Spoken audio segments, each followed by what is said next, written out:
Chapter 997. Upon hearing Zhang Xiaobao's order, Li Longji and the others finally realized that while it was true that Zhang Xiaobao did not participate in military matters, this did not mean that he did not understand military strategy. That's right. Back then, Xiaobao was the one in command of the logistics camp in Idyll. He made it so that the vanguard didn't have to worry about the terrain or the weather, allowing them to move unimpeded. Who said that logistics couldn't provide support? Who said that the rear guard had to be on the other side of the field? Goalkeepers also have times when they can assist. When Li Longji heard Zhang Xiaobao's order to attack, he finally understood. When the Great Tang attacked Tibet, the first to display its ability was the logistics camp in Idyll. Just because they did not display their abilities, did not mean that they did not know how to fight. The vanguard of the generals, Zhang Shogui, still did not know that Zhang Xiaobao had pushed the logistics camp forward and feigned an attack to confuse him. He was still staring at the sand table, enduring the immense pressure. There was only one thought in his mind. Faster, faster. Lord Zhang, what is your holiness worried about?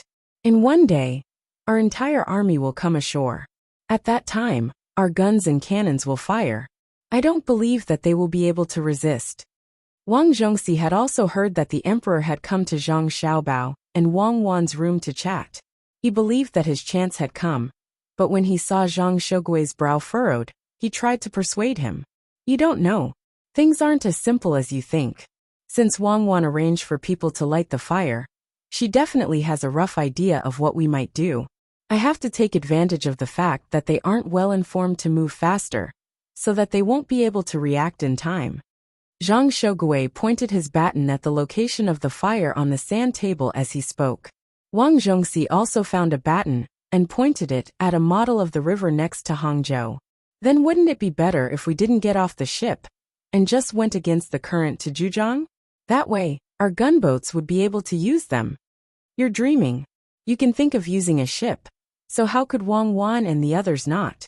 If we stop in the middle of the sea, we'll have a chance to escape when the fleet is suddenly attacked and run to Zhujiang. How wide is that river? When the time comes, they will put down a lot of sharp logs upstream, or use fire ships to attack from upstream. Where will we hide? We still have a lot of supplies on board, but they'll all be gone by then. Zhang Shogui used his baton to draw a line across the Zhujiang River, effectively rejecting this suggestion. Wang Zhongxi opened his mouth, wanting to say something, but in the end, he held himself back. He walked to the side and sat on a chair. He leaned his head back, intending to rest. These past few days had been tiring for him, and he hadn't had a good night's sleep. Now that the battle was about to begin, he could finally relax. They were not afraid that they could not win, but they could not find them previously. Although their own team had been tricked and lost all of their vanguards and hot air balloon troops, they had finally met someone. They could do whatever they wanted in the future, and would not have to worry about finding them anymore. While this was what Wang Zhongxi was thinking, Zhang Shogui was thinking from a different angle. He circled the sand table twice and softly muttered, "Is this Wang Wan's vanguard, or is this a scout? If it was a scout, they would have either run away or been burned to death." After muttering to himself, he opened up the map. This map was much more detailed, unlike the sand table in front of him. Due to the small number of maps that had been made, a batch had been made at the last minute, so the quality could not compare to the earlier ones. Upon looking at the map, Zhang Shogui once more narrowed his eyes and muttered, "If it's a vanguard, where would Wang Wan's main force be? They don't have good information, and they don't have telescopes for reconnaissance, so, not good." As Zhang Shogui spoke, he suddenly shouted, waking Wang Zhongxi from his sleep. Wang Zhongxi placed a hand on his chest and looked over in confusion. "Lord Zhang, what happened? Do you know that our army is in danger?" Wang Zhongxi could only get down from his chair and return to the sand table. He looked at Zhang Shogui and waited for his explanation. Zhang Shogui gravely nodded. "That's right. We ran into a very troublesome situation. Only then did I remember that they have hawks. Other hawks might be bad at delivering information, but the water cloud will definitely be acknowledged by the referees. If that water cloud flies 10,000 meters into the air, it can see our layout from very high up in the sky. Won't it tell Zhang Xiaobao and Wang Wan when it gets back? You agree with this theory, right? As he spoke, sweat began to drip down Zhang Shougui's forehead. He had no idea how much Wang Wan had learned about the situation on his side through the water cloud.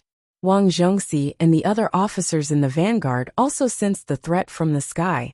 Some of them even raised their heads to look up. There was a canopy above, so there was naturally no water cloud. And the water cloud did not need to actually fly. Then what do we do? Our every move is probably under the control of Wang Wan and Zhang Xiaobao. There's no way we can fight this battle. That hawk flies so high that we can't shoot it down with our guns. It can see us, but we know nothing about it. In other words, Wang Wan can make arrangements according to our arrangements at any time. When Wang Zhongxi thought about the water cloud, he felt very helpless. If he had known that this would happen, he would have never allowed Wang Wan and Zhang Xiaobao to carry the water cloud. Just as everyone in the room was feeling troubled by Shui Yun's existence, a messenger came in from outside and said to Wang Zhongxi and the others, His Majesty said that from now on, General Shui Yun will become a normal eagle and won't be as smart as the real him. Really? Did Zhang Xiaobao and Wang Wan agree? Wang Zhongxi excitedly asked when he heard that the water cloud would not be used. It was Zhang Xiaobao and Wang Wan who proposed not to use the water cloud. They said that using the water cloud would be bullying you, the messenger replied. After saying this, he left, leaving the officers in the room looking at each other in dismay. They're looking down on us. Wang Zhongxi was clearly very dissatisfied that he had been looked down on. Zhang Shougui was neither happy nor angry. With a calm expression, he said, It seems that Wang Wan wants to move against us, or else she wouldn't have specifically mentioned the water cloud. When the other generals heard this, they all nodded in agreement. If Wang Wan continued to hide, the water cloud wouldn't be too important to others. It was impossible for 100,000 people to hide without leaving a single trace. But now, Wang Wan had emphasized the water cloud, which meant that she had already made arrangements. The battle was about to begin, and they were worried that with the water cloud's existence, they would not be able to display their abilities. Although this was a military examination for Wang Wan, wasn't it also a sort of test for the officers? With this thought in mind, the officers calmed down and became more serious. They reckoned that after this competition, someone would judge them. If they performed poorly in this military examination, their positions might be changed. If the emperor really promoted him from a 4th-grade official to a 6th-grade official, it would not only be a difference of 2 grades, but also the salary and the land at home. Of course, the gifts given by the Zhang family and the Wang family would also be gone. They would only give gifts to the officials who could attend the imperial court. Wang Zhongxi thought of this and decided not to rest. He stood next to the sand table and pondered, muttering to himself as he pondered, This matter is troublesome. If I don't perform well in this military examination, will I be kicked out of the academy? Then my benefits will be gone. In the future, if I want to eat the food of Savant's restaurant, I'll have to pay for it all myself. Also, the dried seafood will also be gone. If I want to be promoted in the future, it will be difficult. No, I have to be more serious. I can't make a fool of myself. With Wang Zhongxi's words, the emotions of the other officers also fluctuated. Just now they had only had this thought. Now that they heard someone directly describe the problem, it would be a lie to say that they didn't feel pressured. Very soon, this news spread to the various rooms, allowing everyone to understand that the water cloud had become stupid. At the same time, it also made many people worried, afraid that they would fail this examination. Lord Zhang, what should we do? Wang Zhongxi became serious and began to think of a strategy. Zhang Shougui watched as the model of the ship that represented their team was slowly moved by messengers on the sea. He was very anxious. He wished that he could just take the model and place it at the port of Hangzhou. That way he could immediately give the next order. But now he had to wait. He had to wait at least 6 hours for the model of the ship to reach the location he needed. This was the most painful matter. Who knew what kind of arrangements Wang Wan had made? Hearing someone ask, Zhang Shougui lowered his head and carefully looked at the sand table. Suddenly, he pointed at the sand table and said, This is Mount Huangshan, and this is Mount Linli. There are 2 mountains. If I were Wang Wan, I would arrange for the soldiers to hide here. Mount Huangshan is high and steep. After saying this, without waiting for others to express their opinion, Zhang Shogui shook his head again. No, if that was the case, the enemy wouldn't even need to attack Mount Huangshan. They could just send the hot air balloon troops and drop bombs. The other troops could then surround them. Wouldn't that be forcing them to their deaths? Wang Wan is definitely not that stupid. Otherwise, she would have been caught in Tubo. At this point, Zhang Shogui raised his head and looked at the officers around him. They nodded without thinking, because what Zhang Shogui said was right. Who would send themselves to their deaths? How could Wang Wan not know the application of such a simple tactic? Thus, even if her main force was not too far from Hangzhou, it would definitely not appear in Mount Huangshan. Hearing the analysis, Wang Zhongxi said, then shouldn't we go around the burned area from the south and directly find the enemy troops to attack? After all, in the mountains, our cannons won't be easy to transport, and will move very slowly. No, we won't go from the south, we'll go from the north. I know that the cannons won't be easy to transport, but we still have to go from the north. We'll have the 1st Brigade go from the south, and increase our momentum to confuse the enemy. The main force of our vanguard is 15,000 people. When we move forward, we have to snake our way forward, not directly. It's best if we can capture all of their scouts, so that they can't transmit any information. After that, we'll go all the way to Mount Huangshan, and wait for the Middle Army to send us the follow-up supplies. Zhang Shogui really did as Zhang Xiaobao had analyzed. He had chosen to snake forward without the slightest error. But while others might not understand, Wang Zhongxi was very confused. He asked, General Zhang, why must we go to Mount Huangshan and snake forward? Zhang Shogui gave a self-satisfied smile and said, snake forward can make it difficult for the enemy to determine if we are the main force or not. Even if the enemy scouts are hiding, they will worry that we have surrounded them.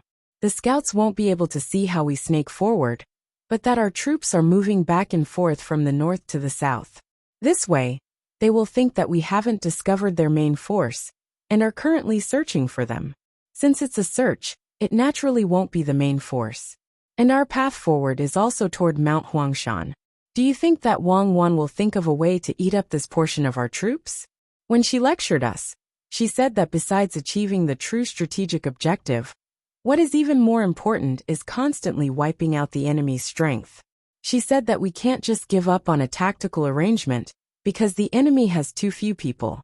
We have to persevere and find a way to obtain small victories. When these small victories are gathered together, they will become a great victory. When the generals heard this, they felt that it was very reasonable, and nodded once more. Wang Zhongxi excitedly clapped his hands and said, oh, so it turns out that Lord Zhang wants to draw Wang Wan's troops to Mount Huangshan, and then wipe them out in one fell swoop, or at least kill off as much of their strength as possible. I think this plan is feasible, because Wang Wan uses cold weapons. If she wants to directly clash with us, let alone 100,000, even 1 million wouldn't be enough to kill us. So she can only think of a way to scatter our troops, and then concentrate her superior forces, slowly using numbers to win. I'll go and arrange it now. Not only do we need to snake forward, we also need to tell the soldiers that when we advance, we need to loudly announce that we are going to Mount Huangshan to rest and reorganize, and that the mission of searching for the enemy must be completed. After saying this, Wang Zhongxi really did go to find a messenger to give the order. The rest of the generals also continued to look at the sand table, especially the area around Mount Huangshan. They imagined that Wang Wan's troops would be fooled, and then completely wiped out at the foot of Mount Huangshan. Cui Shi was one of them. When he looked at the sand table, the more he looked, the more he felt that victory was in sight. This time, even if they couldn't completely wipe out Wang Wan's 100,000 troops, they would be able to wipe out the troops she sent, which had a great advantage in terms of numbers. Looking at the model representing Mount Huangshan, Cui Shi echoed and said, I know why Lord Zhang wants to come to Mount Huangshan. Although the road is not easy to walk on, once we reach Mount Huangshan, we can set up the cannons and attack from above. At the same time, Even if we don't have the hot air balloon brigade, we don't need to wait for the Central Army to send them over. We still have the glider wing brigade. Jumping down from the mountain is much easier than jumping down from the mast. I don't believe that the referees will be able to say that Mount Huangshan is windless. Correct, precisely so. Perhaps many people think that sending an army to Mount Huangshan isn't a good idea. But it's precisely because other people think this way that Wang Wan and Zhang Xiaobao also think the same way. They know that it won't be easy for my main force to go to Mount Huangshan. So they must have sent a small force. So this is our chance. As long as we win this battle, we won't need to be on edge. And we can also let the Central Army, the Rear Army, and the logistics officers relax. As Zhang Shogui spoke, he let out a long sigh of relief. He had truly been tormenting these last few days, and now he needed a victory to raise morale. To be more precise, it was to allow his generals to relax, so that they could perform better. Zhang Shogui had only spoken of this plan in the vanguard's room. He didn't have a concrete plan, so he couldn't tell the Central Army for the time being. Just as he had expected, Yang Xixuan in the Central Army had been receiving non-stop reports from the vanguard for the last few days. Other than not being able to find the vanguard, they just couldn't find the vanguard. Just as they were about to make contact with the vanguard's hot air balloon brigade was shot down. They hadn't even seen the vanguard, but the vanguard had already been lost. The entire army was under immense pressure. Yang Xixuan had also received news that the vanguard would be able to reach Hangzhou tomorrow. At the same time, he ordered the Central Army to hurry over as quickly as possible. One reason was to continue using the 5,000 soldiers as bait, and the other was to work with the vanguard as quickly as possible to open up the situation. When he thought of the current situation, Yang Xixuan didn't even have the mood to eat. He looked at the egg-fried rice and soup that the kitchen had brought over, as well as a few plates of pickled vegetables. Several times he wanted to pick up his chopsticks to eat, but he stopped every time. He said to the person in charge of taking care of them, "Take them away first. I can't eat them. Do you have cucumbers? Wash one for me. I'm grinding my teeth." The person quickly went to wash the cucumbers and brought them back. After taking a bite of the cucumbers, Yang Xixuan endured the pain of waiting for the vanguard to reach the shore. He said to the other generals, "If the vanguard fights with Wang Wan, we have to be very careful, because Wang Wan is definitely someone who likes to command battles on multiple fronts. If we are careless and think that she can't find the time to send people to scheme against us, then we are gravely mistaken. I think she even wants us to think this way." There were also many generals in the room where Yang Xixuan was. They all listened carefully, and at the same time, they continuously passed down orders to command their own part of the fleet. Yang Xixuan continued, "What I want to know the most right now is where Wang Wan's troops are hiding, and what methods do they have to use cold weapons against hot weapons? Since we haven't docked yet, you should all think about it.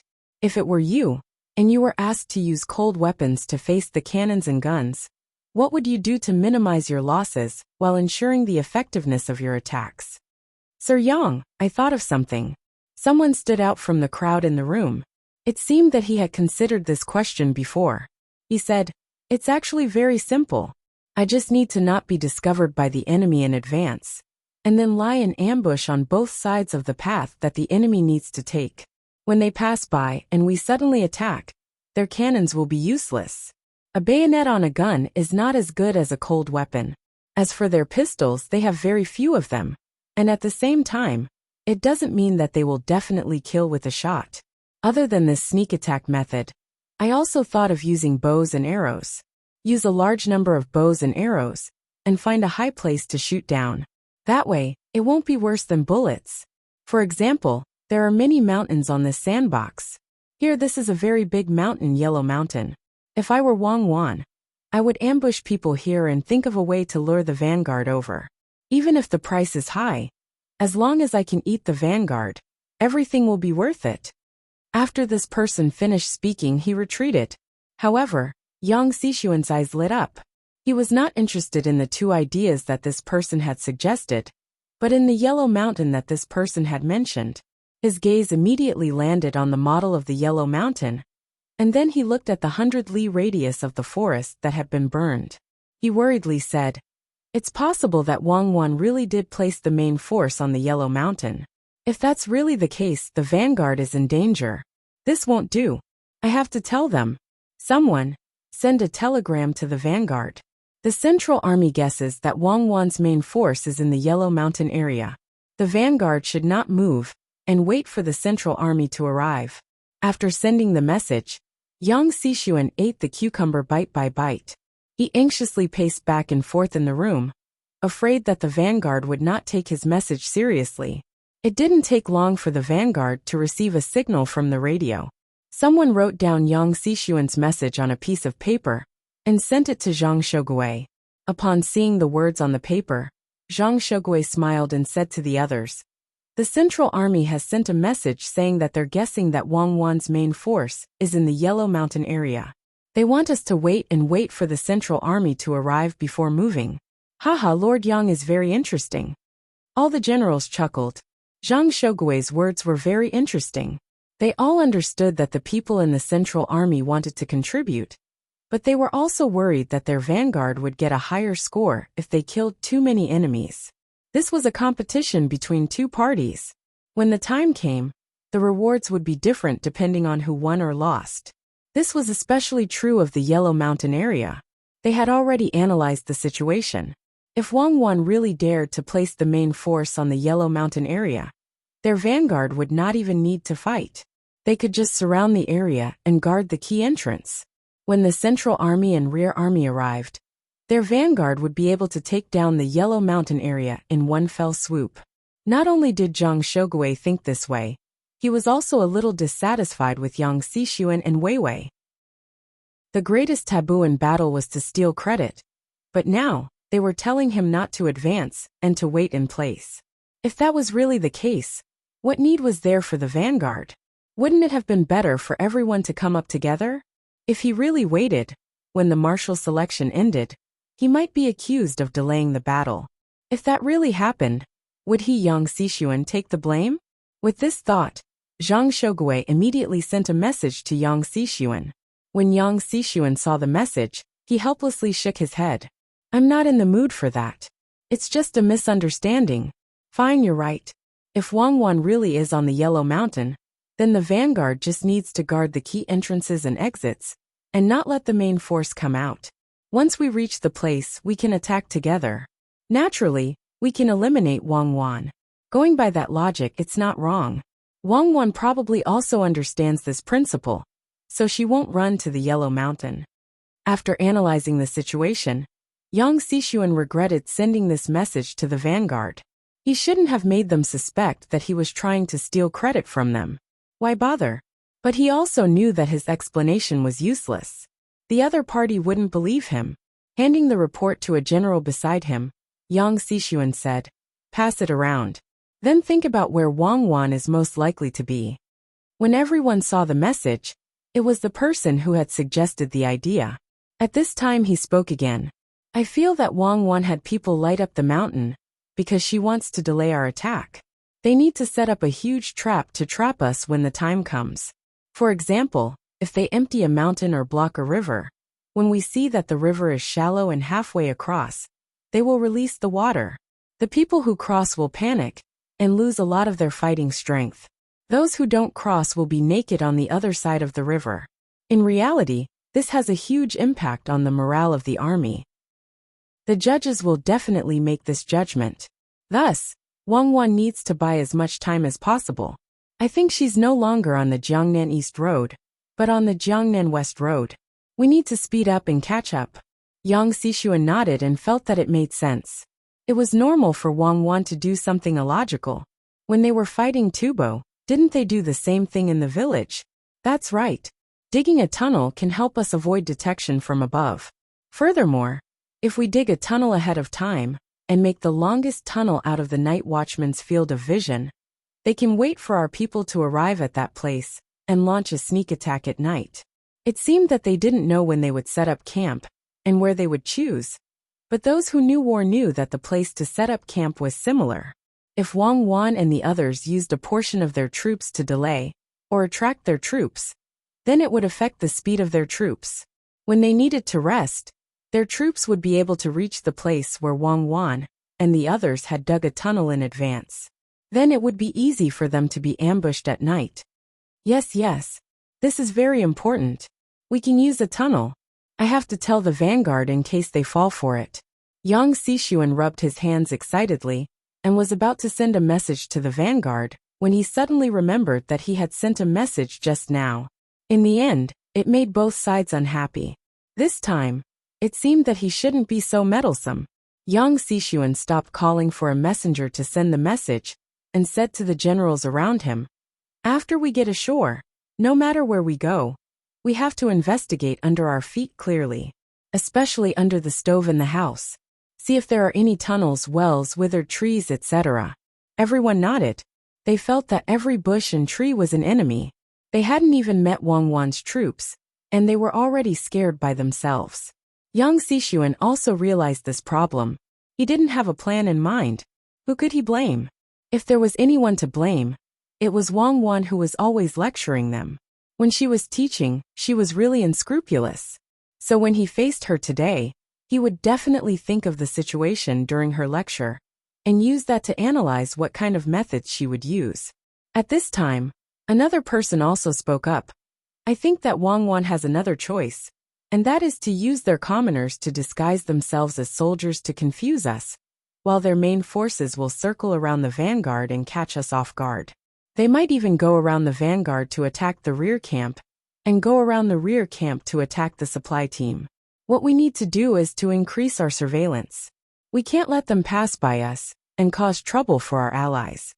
Yang Xishuan nodded lightly and didn't make any comments. He realized that if they responded according to everyone's thoughts, not to mention 100,000 people, even 1,000,000 people wouldn't be able to do it. Thus, he decided not to think about it blindly. It was better to send them ashore as soon as possible. At this time, compared to the confusion of the generals who felt that anything was possible, Zhang Xiaobao and Wang Wan were much more relaxed. Their strategy was very clear. As for how the enemy would choose their route and method, the two of them weren't very worried. The information they gathered was very useful in terms of probability. Under normal circumstances, if a person's actions could be different from what psychology said, then in a tense situation, that person's actions would be what they were supposed to do, and not change their train of thought.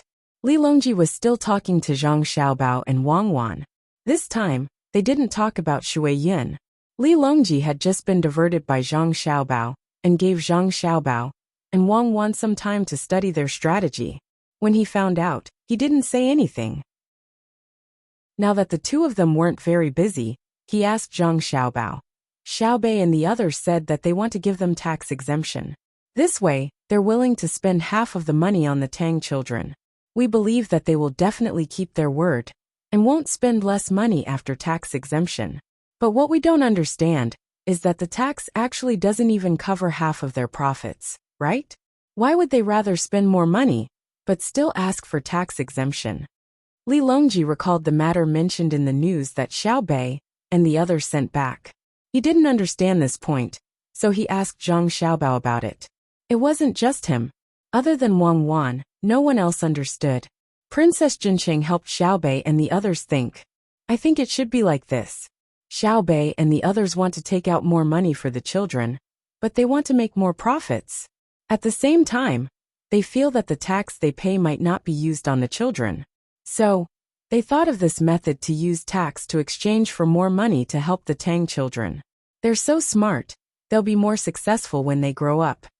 Li Longji was stunned by Princess Jinqing's words.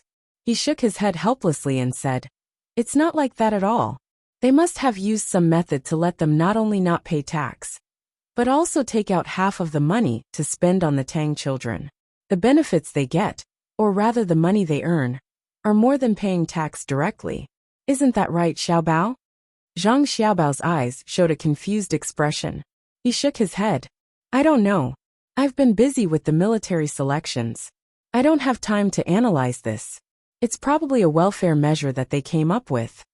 Li Longji didn't believe Zhang Xiaobao's words at all. He looked at Wang Wan. Wang Wan's eyes were much clearer than Zhang Xiaobao's. She smiled and said, "That's what I think." Xiao Bei and the others are thinking that if they are exempted from taxes, they can use this amusement park as their headquarters in the future, which is their flagship store. Then, as for the subsidiary companies, they can merge the tax accounts with the headquarters. But the money for half of the profits would only be paid by the main company, not the subsidiary companies. In this way, Xiao Bei and the others would actually get a lot of benefits. Li Longji felt that it made sense. Just as he was about to agree, he thought of something and shook his head. That's impossible. When your family does business, they never use such methods. This is called cheating. You don't cheat your own country. Since that's the case, it's impossible for Xiao Bei and the others. If they really need money, they can find Xiao Bao and ask him for ideas.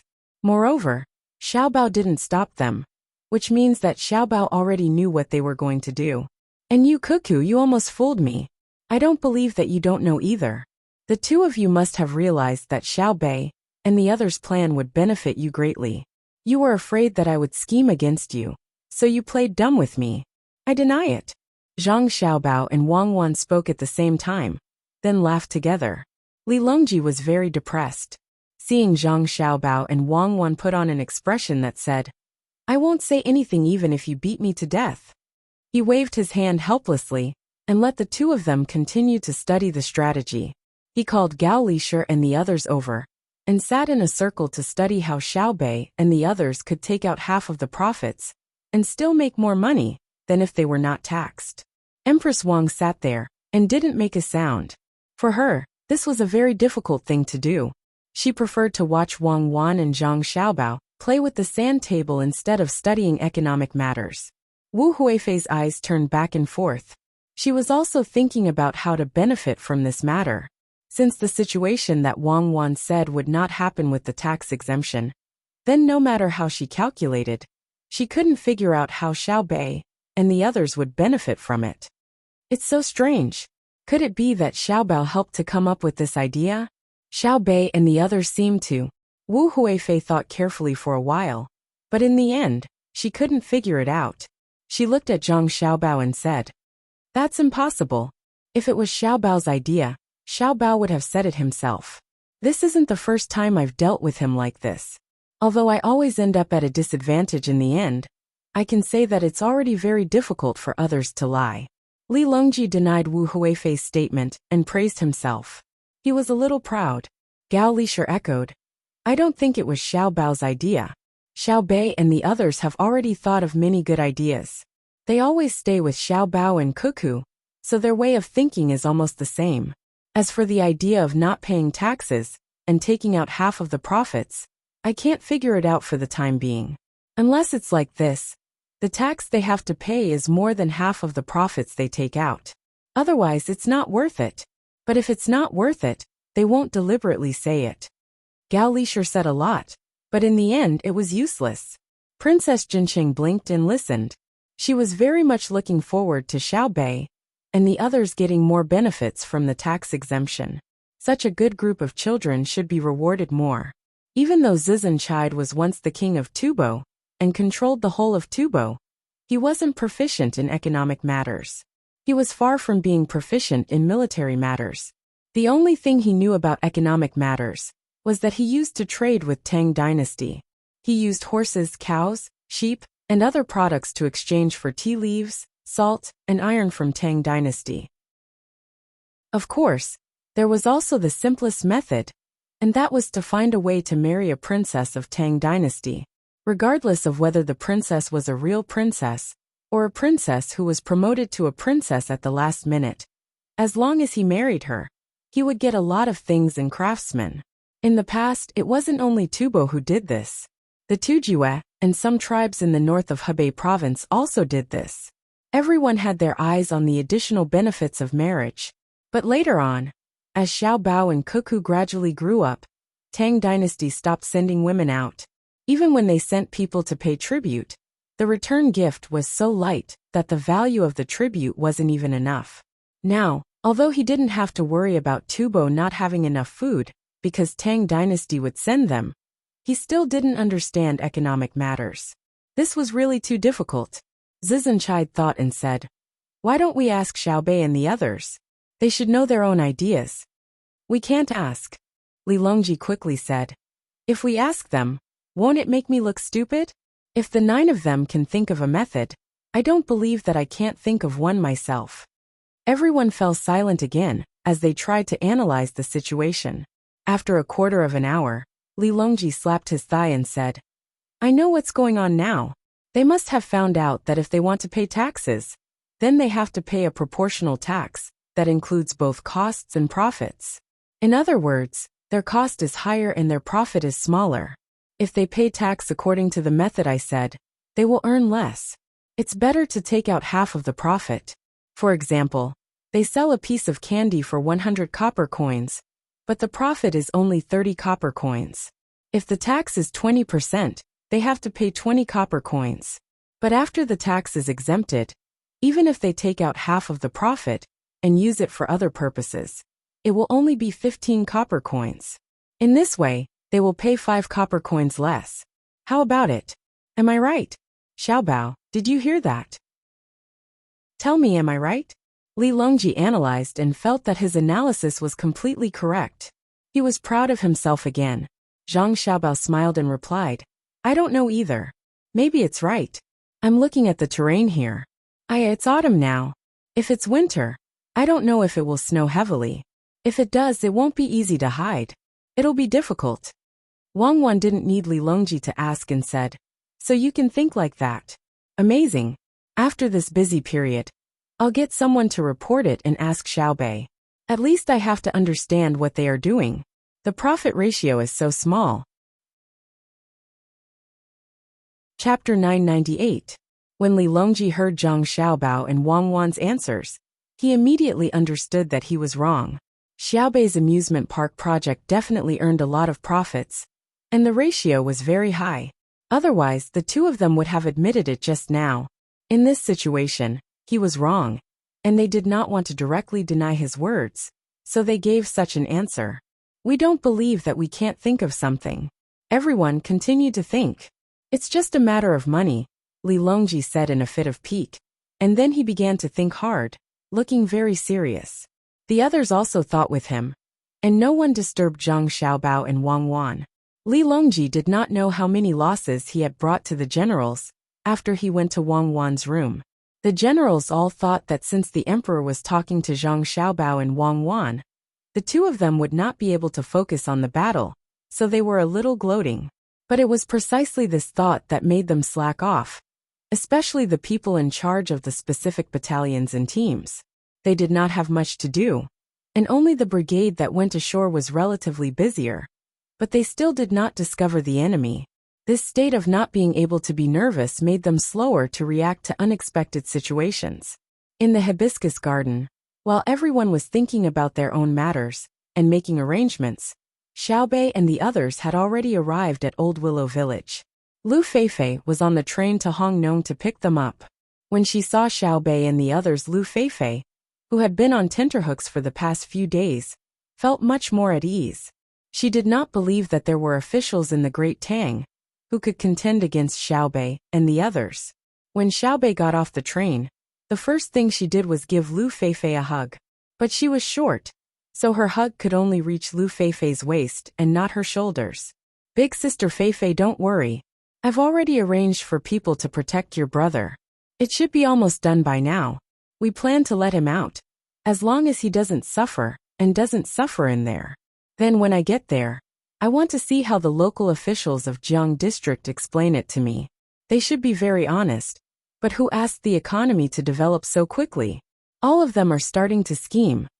Xiaobei knew what Lu Feifei was most concerned about, so he said what Lu Feifei wanted to hear the most when they met. Sure enough, a sweet smile appeared on Lu Feifei's face. She nodded and said, "Since you said it's okay, it's definitely okay. I believe that your people over there can protect my good brother. Let's go. This time there are more people from your family.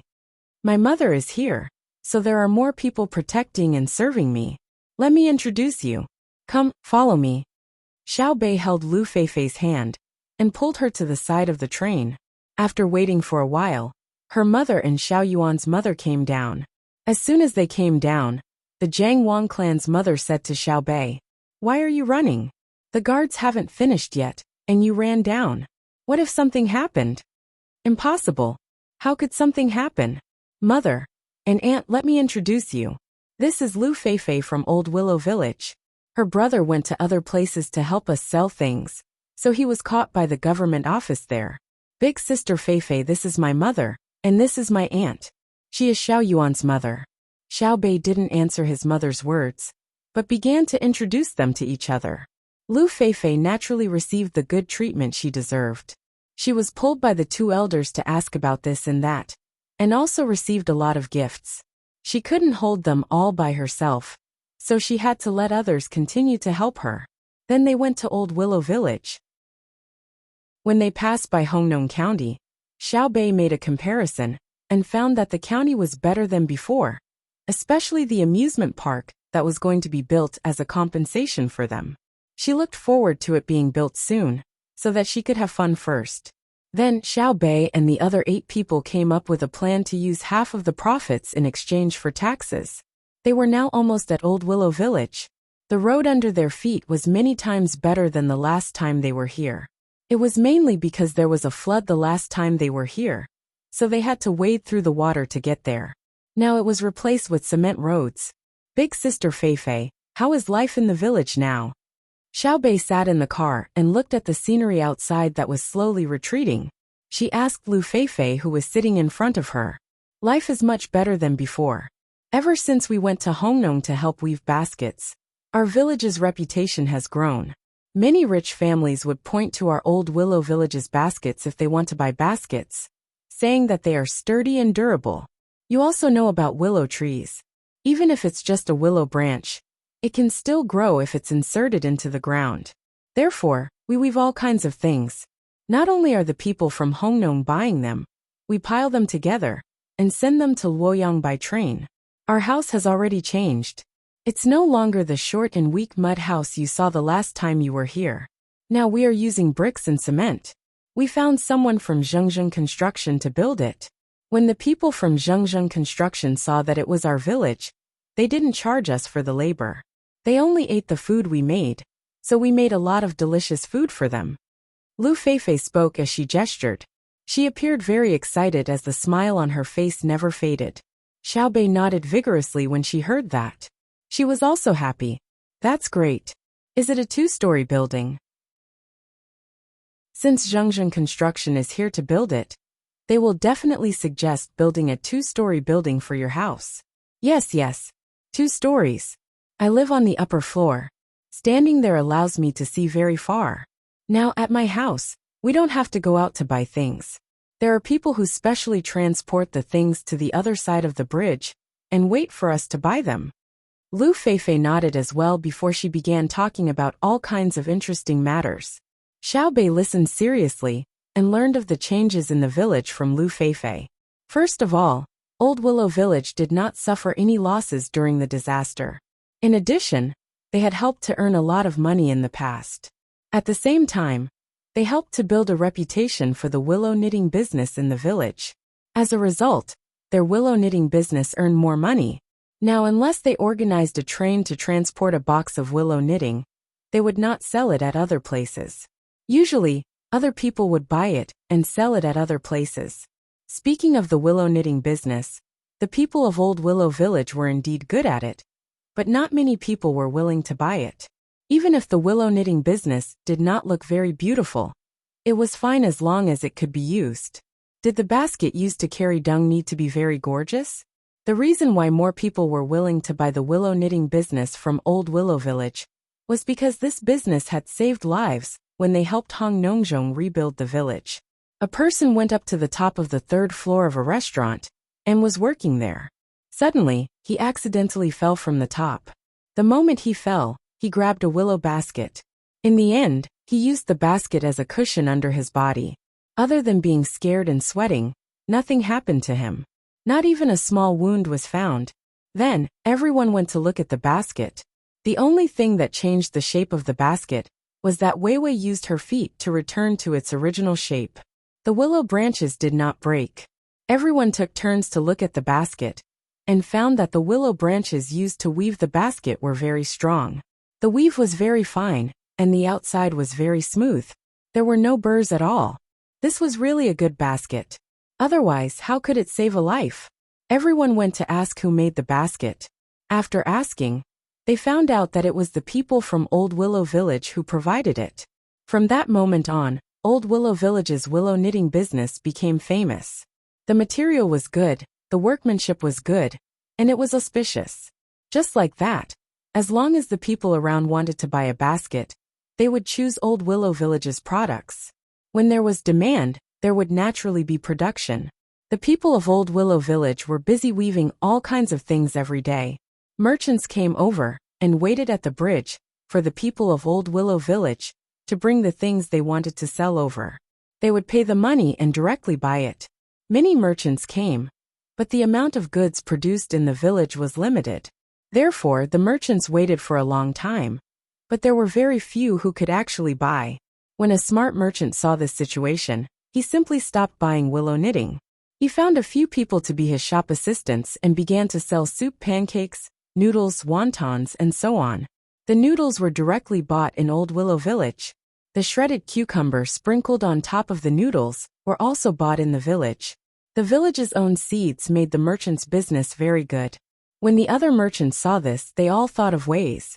Not only did they buy things from Old Willow Village, but they also transported things that the village did not have. When the people of the village came out to sell willow knitting, they would naturally take a look at other things. Therefore, during winter, a market appeared outside Old Willow Village. Now that spring had arrived, the market became even more prosperous. Xiao Bei and the others were very happy when they heard this. As long as the village was doing well, it was happiness in their hearts. However, the two adults and their mother heard a lot of things from the story and recalled things that happened a long time ago. At that time, although the Zhang family and the Wang family could still live a normal life in Zhuangzi, it was definitely not very good. Compared to now, it was a world of difference. Later on, it was Xiao Bao and Cuckoo who helped develop it bit by bit. First, they set up a market. Then they kept making things outside. All kinds of good things were made. Now Sanshui County was no different from their own family. If you randomly picked a family in Zhuangzi and placed them in a normal place, they would be a local wealthy family. Whether the life of a place is good or not, you just need to see if there is a market and what is sold in the market to know. Xiao Bei, you should let the officials of each place look at the market in the place they are in charge of. Only by looking at the market can you know what the local people lack, their living habits, and so on. You don't need to check the various accounts and tax records. Because many of the markets are organized by themselves, they don't collect taxes. Xiao Bei's mother, Zhang Wangshi, thought about what had happened in the past and the current situation. She analyzed the situation and said to Xiao Bei. Xiao Bei nodded repeatedly. That's right. Don't just sit in the yamen all day. It's better to go out and walk around. A real local official should be a qualified farmer when he sees the land. When he sees the business, he should be a qualified merchant. When he sees the tools, he should be able to make them even without being asked. At the very least, he should know the principles of how to make and use tools. This way, he can truly be a good local official for the people, and not just stay in the yamen all day. I have decided, when I return, I will discuss with Uncle Emperor, and let him tell us about the investigation by the Ministry of Appointments. Don't just focus on how much taxes the local officials paid this year. Sometimes it is best to exempt the taxes and give the people a chance to develop and save. Exempt them from paying taxes for 2 years. Maybe the amount of money in the local government's treasury is too little for the people to see. But after 2 years, the people will use the tax-free money to buy good tools or do business and develop. Then the local government will naturally have money. When Zhang family heard her daughter's thorough analysis, the smile on her face became brighter. Which other family's child would know so much at such a young age? Other than Xiao Bao and Cuckoo, it seemed that she had never seen anyone like that before. Xiao Yuan, you say something too. When Xiao Yuan's mother saw that Xiao Bei spoke well, she immediately asked her son to show off. Xiao Yuan was very helpless. What's there to say? It's just that some officials always want to be promoted. For example, Sanshui County's revenue doubled this year. Then when the Ministry of Appointments evaluated him, they gave him a high grade, and he was promoted. Hence, the second official who came to Sanshui County saw that it was actually so easy to be promoted. Alright, he started to sell the things in the county. For example, there was a piece of land. He sold it at a low price. The land was originally worth 10,000 strings of coins, but he sold it for 5,000 strings of coins. Then he waited. When it was about to be evaluated, he casually made an account and turned the 2,000 strings of coins into the local government's revenue. However, he did not write that piece of land. Instead, he made a special evaluation and turned a good piece of land into a waste field. The account said that he sold it for 1,000 strings of coins. In this way, the Ministry of Appointments evaluated that Sanshui County's revenue increased this year, and the new county magistrate was also promoted. In this way, groups of county magistrates thought of ways to sell the things in the county, just to create the illusion of an increase in revenue. In fact, every promotion of an official will cause a lot of harm to the people of Sanshui County. When the people can't bear it anymore, Sanshui County will no longer be a high-grade county, but a low-grade county. Yes, that's right. Mother feels that it makes sense. Then you can tell Her Majesty that in the future, it's not about how much revenue a place has, but also the degree of consumption of local resources. Whichever official consumes the least amount of local resources and earns the most income, that official will be evaluated as high grade. Xiao Yuan's mother patted Xiao Yuan's head and praised him. Then she also analyzed. Lu Feifei kept nodding and said, "That's right. Because of this year's flood, Hongnong County was exempted from taxes for 2 years. My father said that in these 2 years, we can save a lot of money and use it to fill up the depression in front of us. This way, we will have more land to plant willow trees. When the willow trees grow, the forest will be worth a lot of money. My father is also preparing to set up a school in the village, the willow weaving school. It will teach people who are willing to learn willow weaving. At the same time, the people in the village can continue to think about how to weave willow branches into more beautiful things. Willow weaving is not only a tool to be used, but also to become an art, right? In that case, your willow weaving in Old Willow Village can become a pillar industry in Hongnong County." Xiao Bei took over the conversation. Yes. Lu Feifei looked at the willow trees by the roadside and smiled happily. She said, "That's it. But if we don't get rid of the tax for the next 2 years, we have to borrow money. We need all the people in the village to pool their money to buy that large piece of low-lying land. It's like what you said just now. As an official, don't always look at the little benefits in front of you. Give the people time to accumulate, and then the people will repay the government with more taxes. It's like a chicken laying eggs. If you look at the benefits in front of you, you will eat the eggs directly. For the future, you will keep the eggs to hatch chicks. When there are more chickens, there will naturally be more eggs." Sister Feifei is so right. I want to tell Uncle Emperor to give you a reward. Let's endure it first, eat less eggs and raise more chickens. Uncle Emperor has so much money. Why do you keep it in the bank? It's better to raise chickens, so that we can eat more eggs in the future. Xiao Bei's eyes were shining. He couldn't wait to fly back to the capital and tell Uncle Emperor about what he saw and heard today. Lu Feifei was embarrassed by Xiao Bei's praise. She lowered her head and said in a low voice, "I'm just chatting with you. There's no reward." Yes, chatting is different from chatting. When we chat, we can know a lot of important things in the Tang Empire directly. Because I can find Uncle Emperor. As long as I say something, Uncle Emperor will accept it.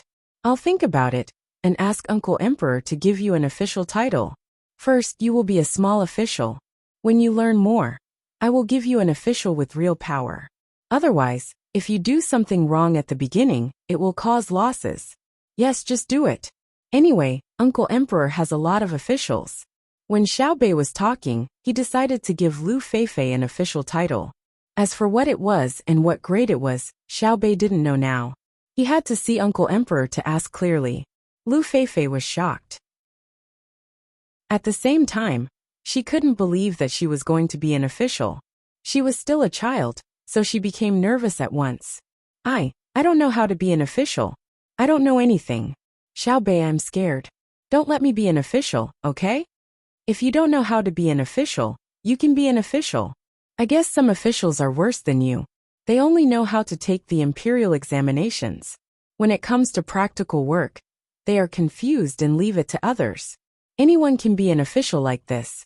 Listen to me. If you don't know how to do it, I'll teach you. If you don't know how to do it, you can ask my brother and sister. Xiaobei continued to persuade her. Lu Feifei didn't refuse this time. Instead, she opened her eyes wide and looked at the things outside moving in the opposite direction as the carriage moved. She was imagining what she would do when she became an official in the future. Lu Feifei didn't wake up from her fantasy until she heard all kinds of noises coming from the market in front of Old Willow Village. She smiled and said, "If I become an official, I will fix the market first. At least I will fix the drainage ditch. I can't pour water on the ground casually. Yes, I will do such a small thing first. I don't know how to do big things." Chapter 999. Lu Feifei was very practical. She didn't plan to do anything big. She just wanted to solve some small problems. In fact, she knew that the ditch was not difficult to dig. She could dig it out quickly with a shovel and pick, and then lead it to the river. The difficult part was how to make everyone obey. Without an official, there was nothing she could do if they didn't listen. Xiaobei blinked and came up with an idea. "Sister Feifei, you tell them that if they don't obey, we won't sell willow weaves to them." "Nonsense," Xiao Yuan retorted. "Do you want to control people by the city?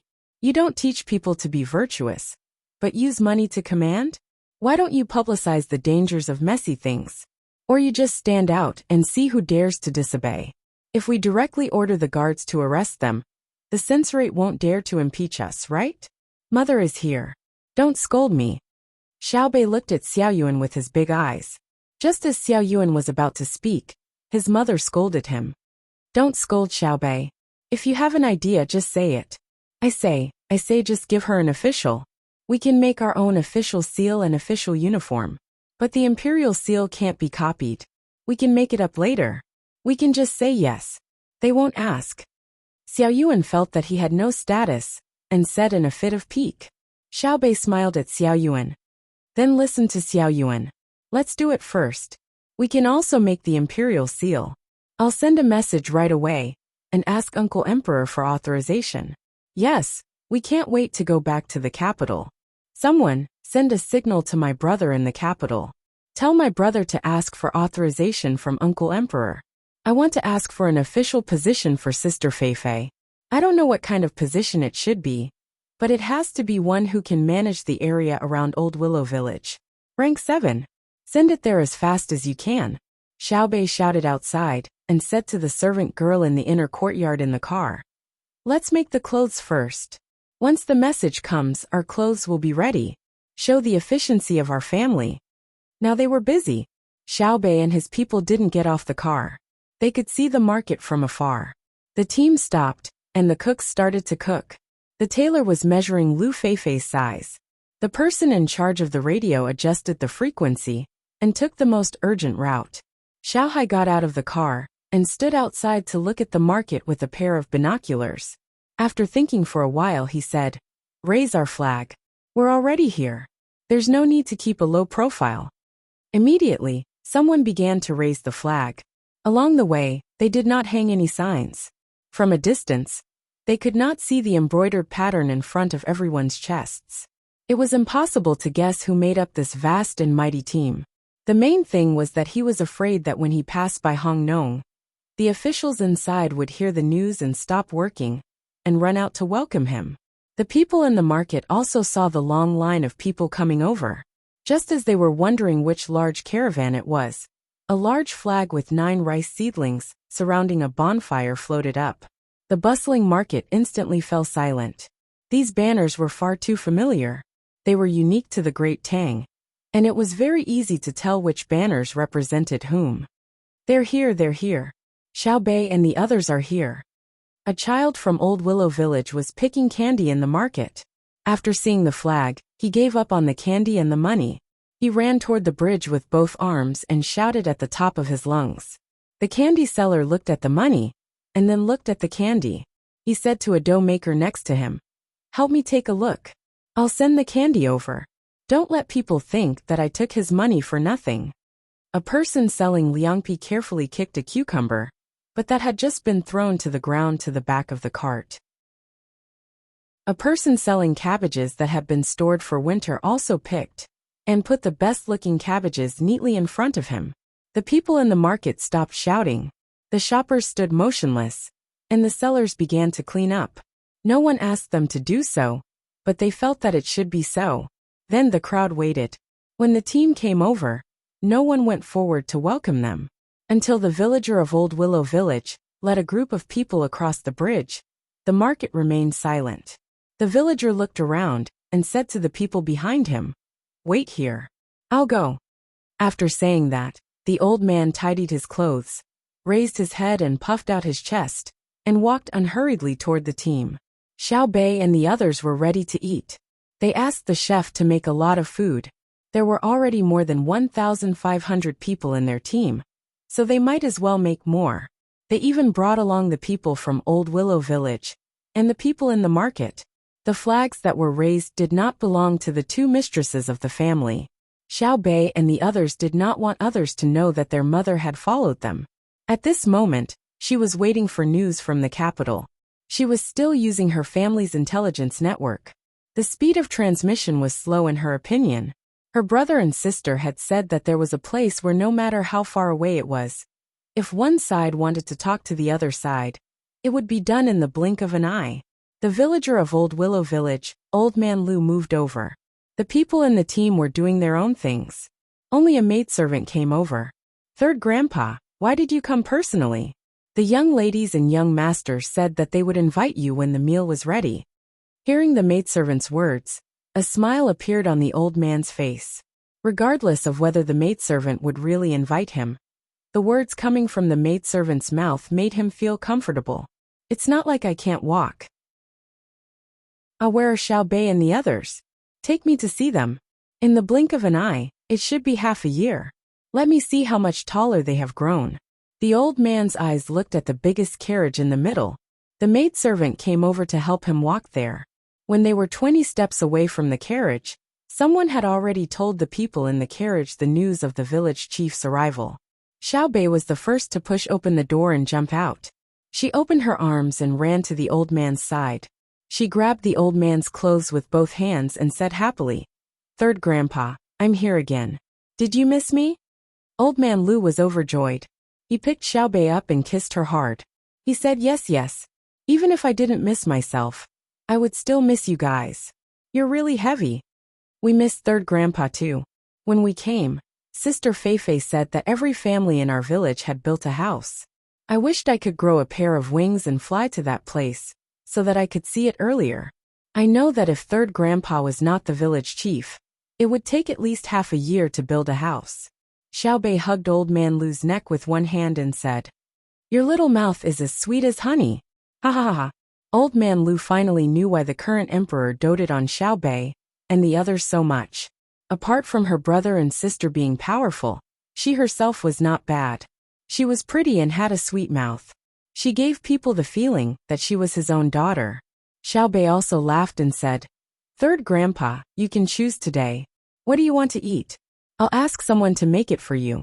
We have to have the ingredients we brought." At this time, the other 8 children also ran over. Li Jun and his sister Pan also followed outside and looked around curiously. The mistresses of the two families also came down one after another. Old Man Lu immediately put Xiao Bei down and walked a few steps forward. He was about to salute them when Zhang Wang clan reached out and stopped him. "Uncle Lu, there's no need to be so polite. We just came to take a look." When Old Man Lu saw that the two of them were wearing ordinary clothes and heard what they said, he didn't pretend to be polite. He nodded and said, "Okay, I'll ask someone to take out the good things stored in the village and ask the chef to make them. Let's all have a taste." Xiao Bei said, Okay. I like to eat the willow mushrooms in our village the most." "That's good. Quick, measure my third grandpa, and make 2 sets of clothes. Your Majesty, don't you want to rest? A day has passed and it's already noon. Don't even think about tax exemption. Zhang Xiaobao, who had just woken up after sleeping for 4 hours, saw that Li Longji was still staring blankly in a certain direction. He knew that Li Longji was definitely not concerned about the war. According to this schedule, if they wanted to fight, they would have to wait for another 2 days. However, they couldn't shorten the 1 versus 4 time limit. Otherwise, when the people below started to fight, they wouldn't be able to command them. Therefore, they could only wait. It wasn't much different from a real battle. The only difference was that they didn't have to rush to the battlefield. Li Longji rubbed his eyes and said, I slept for a while last night and didn't think about tax exemption. Xiao Bei and the others don't need to mention tax exemption for 3 years. Even if they want a piece of land, I'll give it to them. You and Cuckoo help me build up my empire. My empire is so big. Why would I lack the tax of a piece of land? I was just thinking, if my great Tang was as powerful as that country, would we be able to wipe out all those people? Also, those who like to fight will definitely die. I see that you and Cuckoo aren't worried about this at all. Why? Zhang Xiaobao understood. Li Longji was so bored that he started to think about deeper things. He picked up a cup of cold tea and rinsed his mouth before he replied. Your Majesty, the first question is it really possible? What if that country lives on the same sea and land as us, and waits for us to develop? They didn't destroy us first. In the end, either they don't fight, or even if they do, it'll be a local war. Whoever forces the other into a corner will be doomed. It's said that they're researching a weapon, but they haven't succeeded yet. I don't think they'll succeed in the next 100 years. What weapon? Li Longji was afraid to hear the word weapon. He remembered that there was a cannon that could fly from Luzhou to the capital.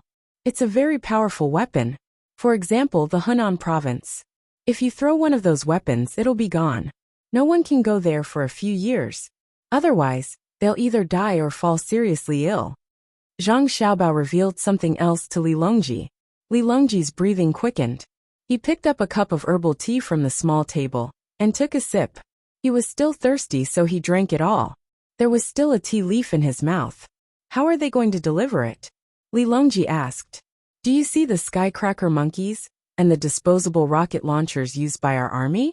Make a big one and put that thing on it. In theory, it'll fire wherever you point it at. It can fly very far. However, we haven't made a big skycracker monkey yet. It's very difficult.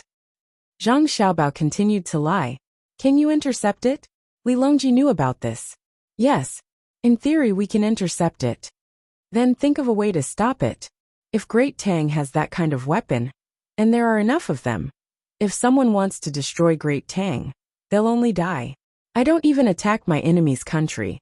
If I attack my own country, who can they stop me? Suicide? Mutual destruction.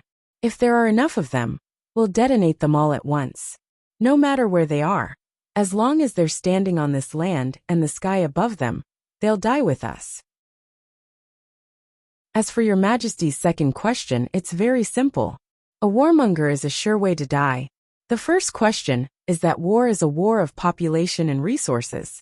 If you keep fighting, your country won't be able to develop. The second question is that in the end, all the countries in the world will oppose you. Your Majesty, you don't have to worry about the first question. I'll control it well. I'll plunder as I fight. The second question will depend on the method used. In war, it's not necessary to use cannons. There are many methods we can use, such as using 2 peaches to kill 3 soldiers, or driving a tiger to devour a wolf. Zhang Xiaobao wasn't worried at all. At the very least, he wouldn't use nuclear weapons while he was still alive. As for whether he could make it, that would depend on the speed of technological development. He didn't care about the second question either. In this world, the current Great Tang could be defeated unless something unexpected happened, such as an earthquake, a typhoon, or continuous rain or snow. Li Longji thought about it for a moment before nodding. If that's the case, I'm relieved. You guys can continue fighting and try to minimize the casualties. I'll take out money and have the commoners give birth to more children. The more children they give birth to, the more I'll reward them. I'll help them raise their children. When there are too many, and I can't afford to raise them anymore, I'll have them raise them themselves. Li Longji was relieved. Just as he was about to talk to Zhang Xiaobao about something else, a person suddenly ran in from outside. He was dressed in the attire of the inner courtyard of the Zhang Xiaobao and Wang clan. Little young master, little Miss Xiaobei has sent a message. Please take a look. The person passed a telegram over. Wang Wan took the telegram and glanced at it before passing it to Zhang Xiaobao. Zhang Xiaobao also glanced at it before passing it to Li Longji. For me? Li Longji took the telegram and glanced at it in bewilderment. He wants an official from me. And he even wants a rank 7 official to manage a village. Xiaobao, do you know how big a village needs a rank 7 official to manage? Li Longji asked Zhang Xiaobao with a smile. Zhang Xiaobao also laughed. A county magistrate is a rank 7 official, while a village chief is not even considered a rank 7 official. How can a village chief be a rank 7 official? Your Majesty, how about this? Xiaobei wants a rank 7 official. Can you give it to her? Zhang Xiaobao looked at Li Longji and asked. Yes, but rank 7 official authority can only be arranged to be in the government over there. Hongnong is not an ordinary county, and the county magistrate is not a rank 7 official. Otherwise, I would not have sent Xiaobei and the rest out in a fit of anger. Lu Feifei is only in her teens and is still studying in school. She can't be as capable as you and Cuckoo, right? How can I arrange real authority for her? Tell me about your sister's request. Li Longji did not care about a rank 7 official. However, it was hard to find a rank 7 official, and there were none. If he had to arrange for Hong Nong to be the registrar, would Lu Feifei be suitable? Zhang Xiaobao was also in a dilemma. This sister of his, it was not easy to get an official position. At this time Wang Wan said, Xiaobao, why don't we put her in charge of the agriculture temple? Old Willow Village has a lot of willow trees, and there is empty space around it. We can plant willow trees there. Let the agriculture temple come up with a plan, and Lu Feifei can be the messenger. With willow trees as station guards, we will have a rank 7 official. Li Longji clapped his hands. That's right. Lu Feifei, go and be station guard Lu. You will be directly under the agriculture temple. You will help to study the characteristics and use of various willow trees, and also the mutual promotion and suppression of other species. Rank 7 official. Come, Xiaobao, call your people here, and use your family's intelligence network. Propose that Lu Feifei of Old Willow Village, Hongnong County, Guizhou, Hunan Province. Old Willow Village, Hongnong County, Guizhou, Hunan Province. Lu Feifei will be station guard Lu under the agriculture temple. All matters will be delegated by the agriculture temple, rank 7 official. The other side will send a telegram to the various levels, and the capital will send a document over. At that time, it will be really confirmed, and it will be recorded in the Ministry of Personnel and the agriculture temple. The local yamen will not care. They are directly under the agriculture temple, and under the direct control of the central government. Although the rank is not high, and the position is not high, the power is great. They can go directly to the capital if they have something to do. Why don't other local officials have a try? When the news reached Xiaobei's team in Old Willow Village, the food had just been prepared. Xiaobei asked people in the village and the people in the market to eat together. It was lively. Lu Feifei's mood was not stable, and she was always absent-minded. When others talked to her, she would suddenly wake up. Old man Lu looked at her and found that something was wrong. He pulled Lu Feifei over and asked, Feifei, what's wrong with you? Are you still thinking about your brother? No. Lu Feifei shook her head. Xiaobei said that the other side has arranged everything. I am. Sister Feifei is afraid that I can't get the position she asked for. Don't worry, Uncle Emperor will give it to her. It is just a 7th grade official with real power, and it is not a big deal. If he really doesn't give it to me, I will resign from my patrol and retire to my hometown. Xiaobei could think the same as Lu Feifei, and comforted her loudly. When the people heard her say that she would retire to her hometown, they laughed heartily. How old was she? She was already a skeleton? But as soon as they laughed, They suddenly realized what she said before. Wasn't it just a 7th grade official with real power? Now they could not laugh. If a 7th grade official with real power was not a big deal, what would be considered a big deal? Old Man Lu's reaction was the most direct. He jumped up and looked at Xiaobei in disbelief, asking in a trembling voice, "Xiaobei, did you really ask for a 7th grade official for Feifei?" "Yes, a 7th grade official, and it has to be able to manage things.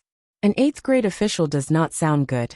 A 6th grade official can be the county magistrate of Hongnong. It is not easy for me to ask Uncle Emperor to do something for me. Later, Uncle Emperor may not ask me to do anything. No matter how low the official position is, I will compensate for it." Xiaobei explained very seriously why it was a 7th grade official instead of a 6th grade official or an 8th grade official. As soon as he finished speaking, the team's radio station received the appointment, and the person in charge came over to whisper to Xiaobei. "Well, Uncle Emperor scolded me. He said that next time when I ask for an official position, I should pay attention to the place and the grade. Don't ask for one that doesn't exist. Isn't this cheating? Hee, congratulations, Sister Feifei.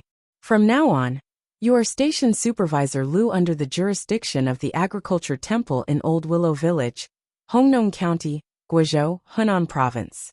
You are a 7th grade official. Come, give something to Sister Feifei." Xiaobei shook his head and clapped his hands to congratulate her.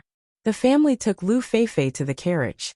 When Lu Feifei came out again, her clothes were changed. It was a green robe with a small flower on it. If one smelled it carefully, one could smell the smell of cloth. A group of people had just rushed out, and had not rinsed it yet. Lu Feifei also held a small official seal in her hand. It was carved out of jade, and had not been inlaid with copper, but it was still too much. The official document will be issued in the future. Now Sister Feifei, you are an official. You can use your seal for now. Don't think about whether it's beyond the limit. It's Uncle Emperor's fault for not giving it to you. If someone asks, you can tell them that it's an ordinary stone. That means you don't recognize it as jade. I'll also give you a silver fish pouch." Xiaobei knew everything, but he insisted on teaching Lu Feifei to play dumb. Chapter 1000. Lu Feifei didn't know how to express herself. She could only listen to Xiaobei and nod her head. She had a lot of thoughts in her mind. This was an official. Her brother was bullied by an official when he was selling dolls in Jiangzhou. Perhaps the official who bullied her brother wasn't even a level 7 official. A level 7 official was already a county magistrate. With an official position, he could do whatever he wanted. If he wanted people to build drains, he could do so. If he wanted people to plant willows, he could do so. If he wanted people to plant willows, he could plant willows.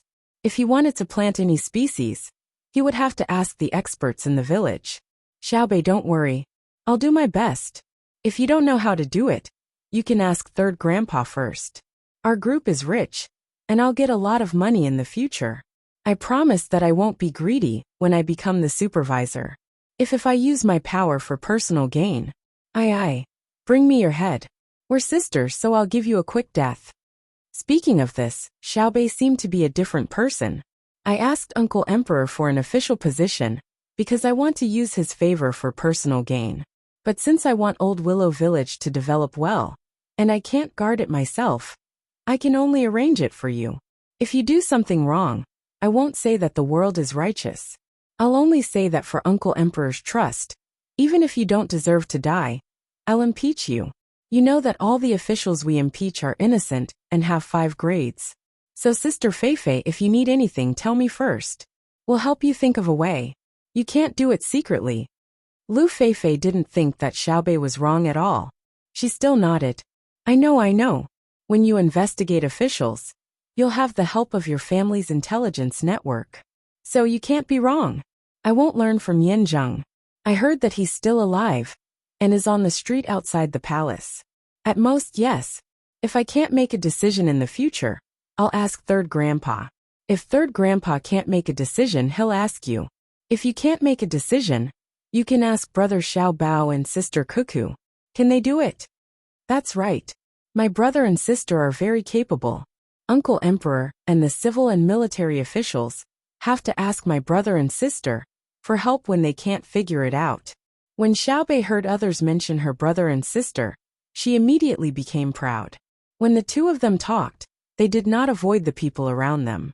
The people in the village and the people in the market listened and watched.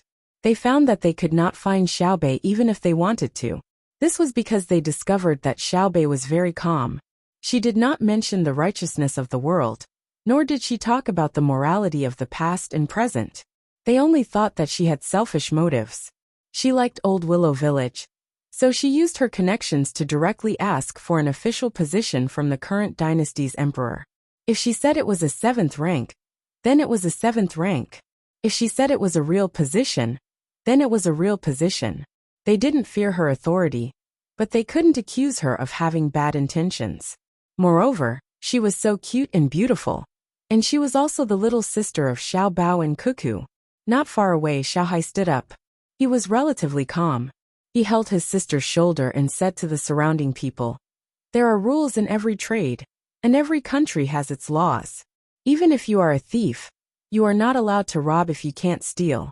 Those who sell things, don't play dirty tricks, such as pouring water into the meat.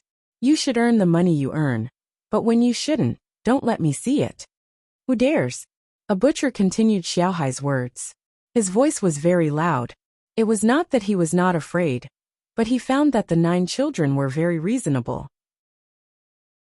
Therefore he gathered his courage and said what he wanted to say. "The pork that I dingy dao sell are all pigs that I carefully selected. Those who buy my meat know that when the pigs are driven by me, they are so hungry that they are crying out, 'Pour water?' Even if they want to drink, I won't let them drink, right?" The person who called himself Dingy Dao shouted to the side. Those who had bought meat in the surroundings also shouted, "Yes." Xiaohai ignored him. His character had always been like this. He turned around and walked to his mother's side. Xiao Yuan was more easygoing and always took the blame. He stood up and agreed with the other party. "Idao, I think it's a knife in and a knife out. His skills are good." Dingy Dao didn't care about Xiaohai's attitude. He didn't mention Xiaohai's identity and only said that he was a businessman. He had encountered many buyers who were difficult to talk to, so he was already used to it. However, when Xiao Yuan praised him, he was happy. Although he was a butcher, his mind was still alive. He knew that when Xiao Yuan praised him and he worked hard, Dingy Dao's title would be set. There was no need for the emperor to praise him. As long as one of the 9 people praised him, he would be able to stand in the Tang Empire. After all, Xiaobei casually asked for a 7th rank official. Thinking of this, Dingy Dao turned around and ran. His legs moved so fast that he almost knocked the 2 people down. Just as Xiao Yuan was wondering why he was running away, Dingy Dao came back, dragging a fat pig that looked like it weighed about 200 pounds. "There's still one alive. I'll kill it for you. If I can't kill it with one knife, I'll bite it to death." As Dingy Dao spoke, he took out a 2-foot-long knife from his waist. It was a narrow knife, not a chopper. The knives used to kill pigs were different from those used to cut meat and bones. He didn't dare to hold the knife to Xiao Yuan to show that he was not aggressive. If he held it like that, his hand would definitely be broken. Instead, he bit the back of the knife with his teeth, put his hands behind his back, and looked at Xiao Yuan. "Stand down." A person stood out from behind Xiao Yuan. It was Zhang Chong. He asked the 2 fast gunmen to step back and said to Dingy Dao, "Where's the blood basin? I'll help you with the blood. Don't waste it. Some people like to eat blood tofu." Dingy Dao was stunned for a moment. Because he was trusted, his eyes turned red. Tears welled up in his eyes. He spat the knife on the ground, turned around and ran again. When he came back, he held a basin with blood inside. He shook it vigorously and handed it to Zhang Chong. "Walk east from here. About 15 to 6 Li Ding village is my home. My name is Ding Dasha. The people standing here know me. I have a father and a mother. My wife is also from my village. I also have 2 children. Dewa is 5 years old and Erwa is 3 years old." Dingy Dao picked up the knife and rubbed it twice on the 3 layers of pig skin belt that reached his thigh. Xiaobei smiled and said, "Well, I can tell that your skills are good from the way you wipe the knife. Sister Feifei, in the future, if you want to buy good meat, you can go to his village, and ask him to choose good meat for you. If he doesn't choose good meat, he won't pay. The originally tense atmosphere eased up after Xiao Bei's words. Zhang Chang didn't hesitate. He carried the basin to the pig. The pig found that the situation was not right. He didn't move. Dingy Dao didn't stop. He held the handle of the knife and pulled the pig's ear. When the pig raised its head and struggled, his right hand suddenly stabbed the pig's lower left neck. Ow! The pig cried out miserably. Dingy Dao flipped his wrist half a circle and threw the knife to the side. He rode on top of the tied-up pig, whose 4 hooves were lying on the ground. His right arm wrapped around the pig's neck, while his left hand pulled on his right hand and tried to lift the pig's head up. The pig's blood splashed into the basin that Zhang Chang was holding. Zhang Chang said that he wanted to get the pig's blood, but he couldn't free his hands. It was Xiao Yuan, who hated blood the most, who grabbed the chopsticks and mixed it with the water mixed with wine. The blood foam had piled up to an inch high in the basin, and the blood below could hardly be seen. The strangled pig reflexively struggled a few more times, but in the end, it stopped moving.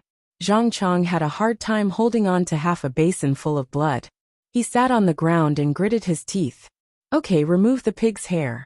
Dingy Dao loosened his hand and shouted to the people next to him. A person who looked like his disciple took the pig and pulled it to the side. It's so fishy. Xiaobei came over and sniffed. She looked scared. It's too cruel. I'm afraid of seeing blood. The pig is so pitiful. Xiao Yuan, who was splashed with blood, threw away the chopsticks. Okay, don't pretend. Are you afraid of pig's blood? Haven't you seen human blood? Dingy Dao is really a knife. The pig only struggled twice. Unfortunately, its heart was broken. How can it be the same? I eat pigs, not humans. When I eat pigs, I think of the scene when I kill pigs. I'm the most soft-hearted, right?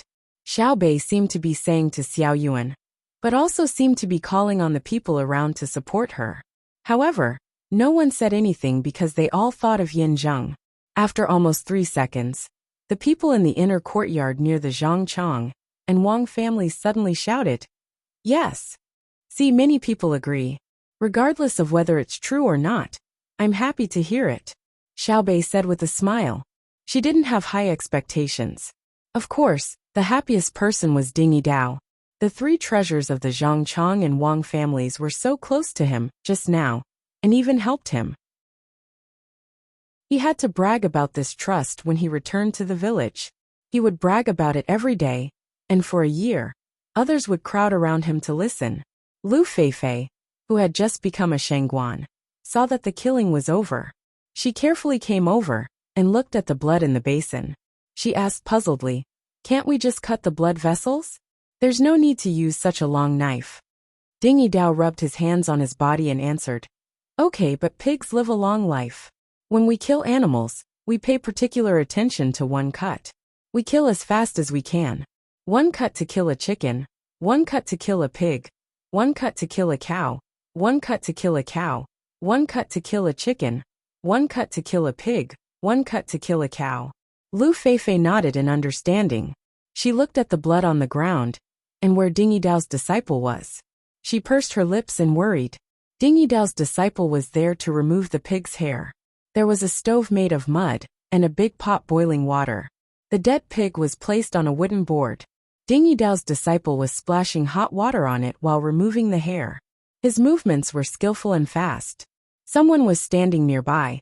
It seemed that he wanted to buy a piece of meat after he was done. He didn't think about the taste first.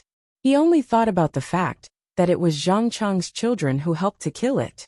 Dingy Dao followed Lu Feifei's gaze and found this matter. He shouted, "Don't wait. I'm not selling. I'll give it to Old Willow Village. I'll let the officials divide it. What do you think, Official Lu?" Dingy Dao's joking words didn't make Lu Feifei laugh. She looked at the water on the ground and shook her head. "This won't do." "Why not?"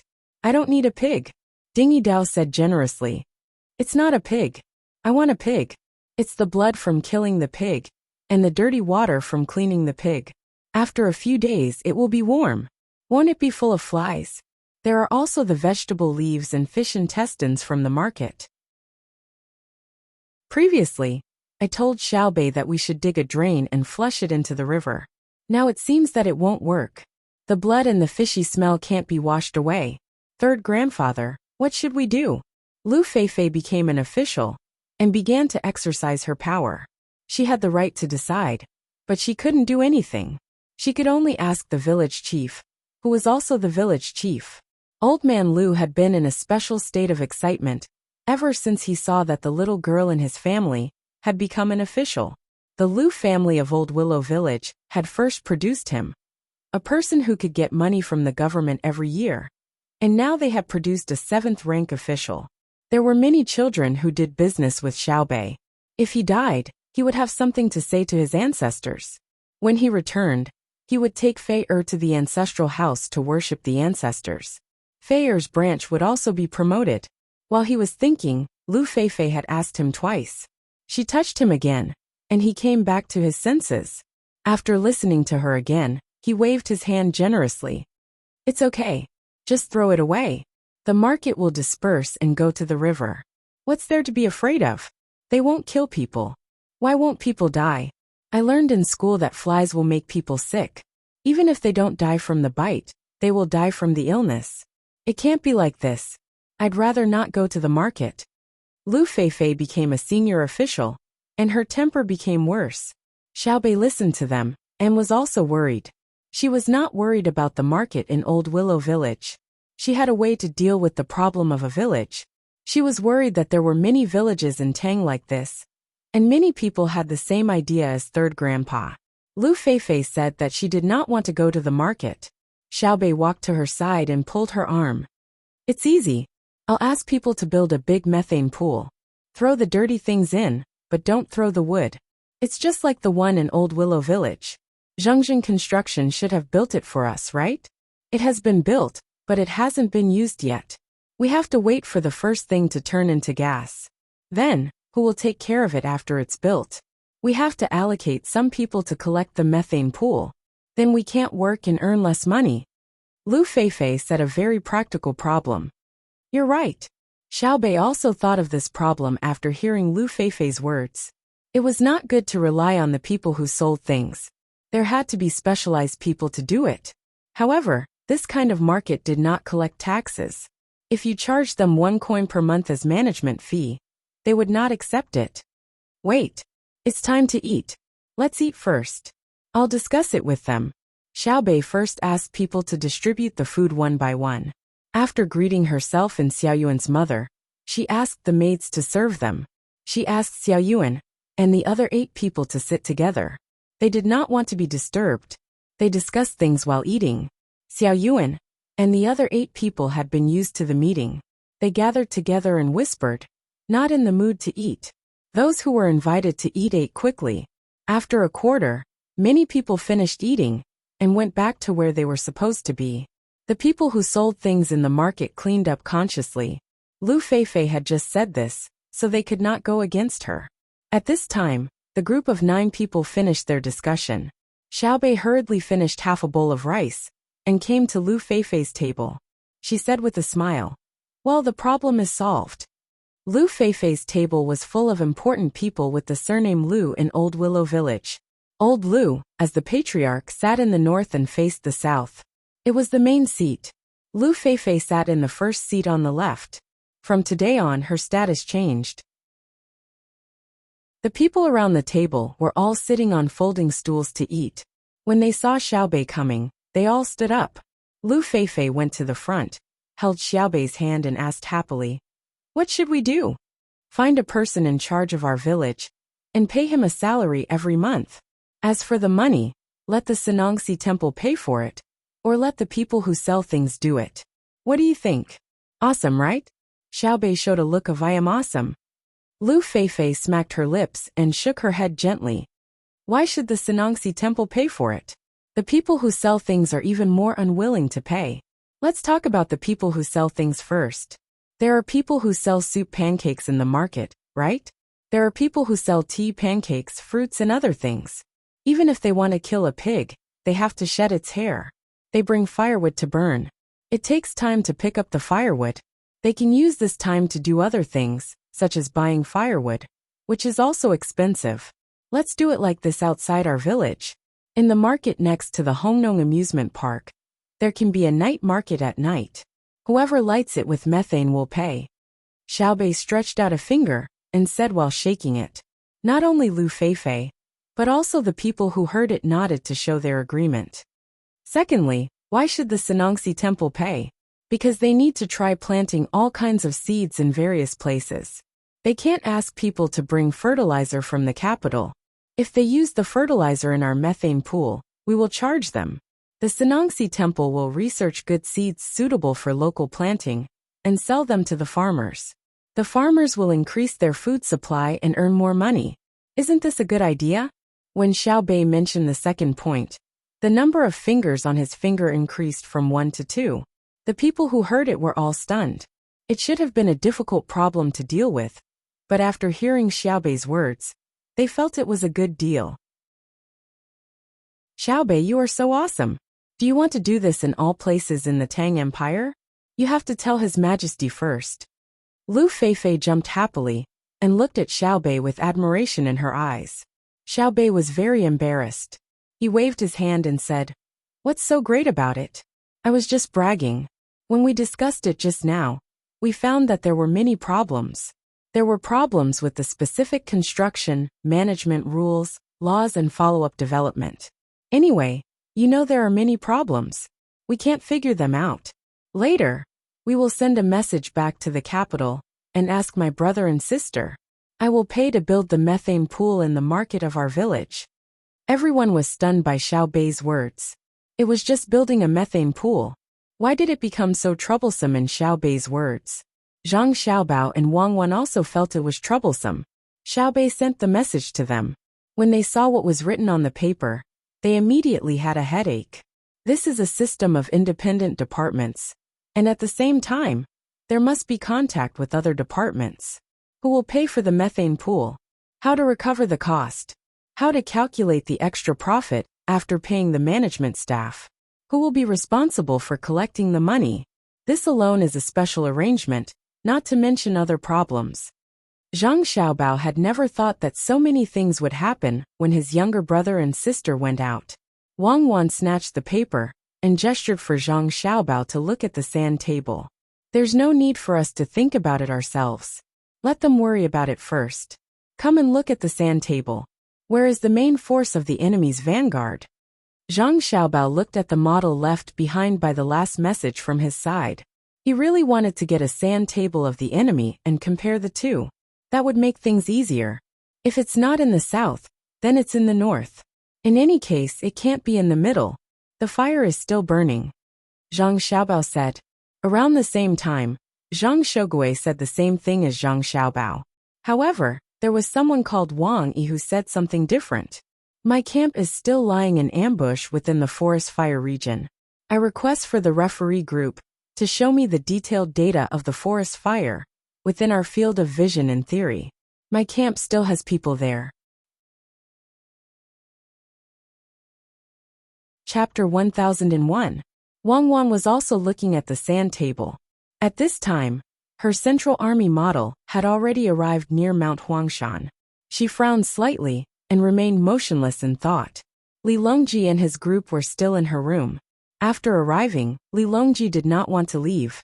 He had sent over a few official documents, all of which were handed over to Gao Lisher for approval. In his words, it was, "Don't bother me with small matters. You can discuss the important matters with your son and daughter-in-law." Zhang Xiaobao also did not bother with his sister's matter. This kind of problem involved an entire department, so it was impossible to casually come up with a solution.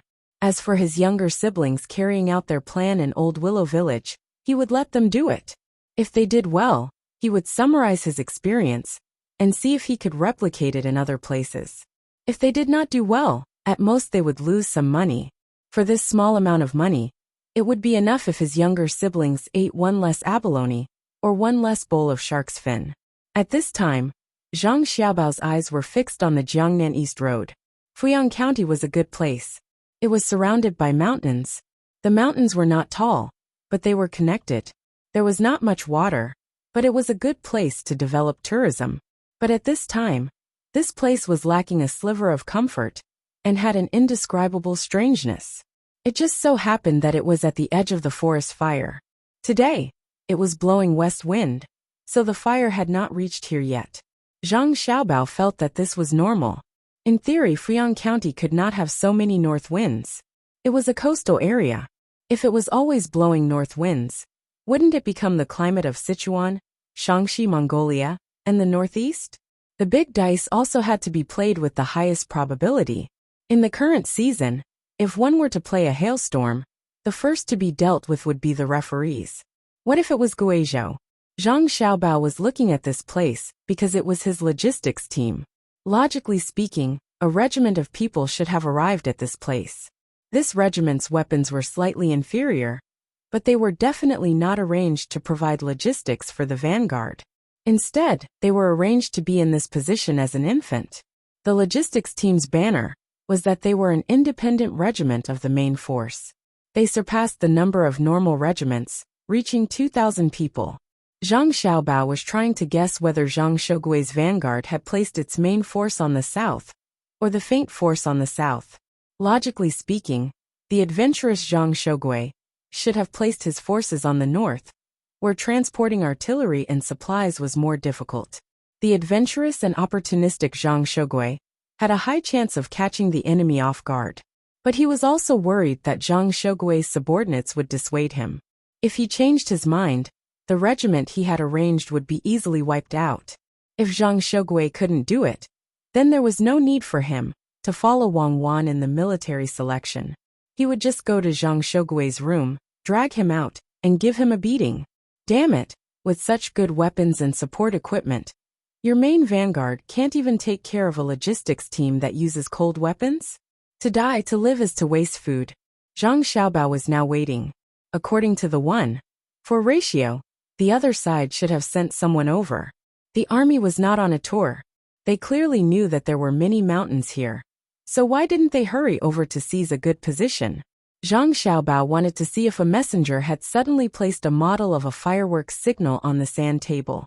If it was placed, it meant that his logistics team had encountered the main force of the enemy.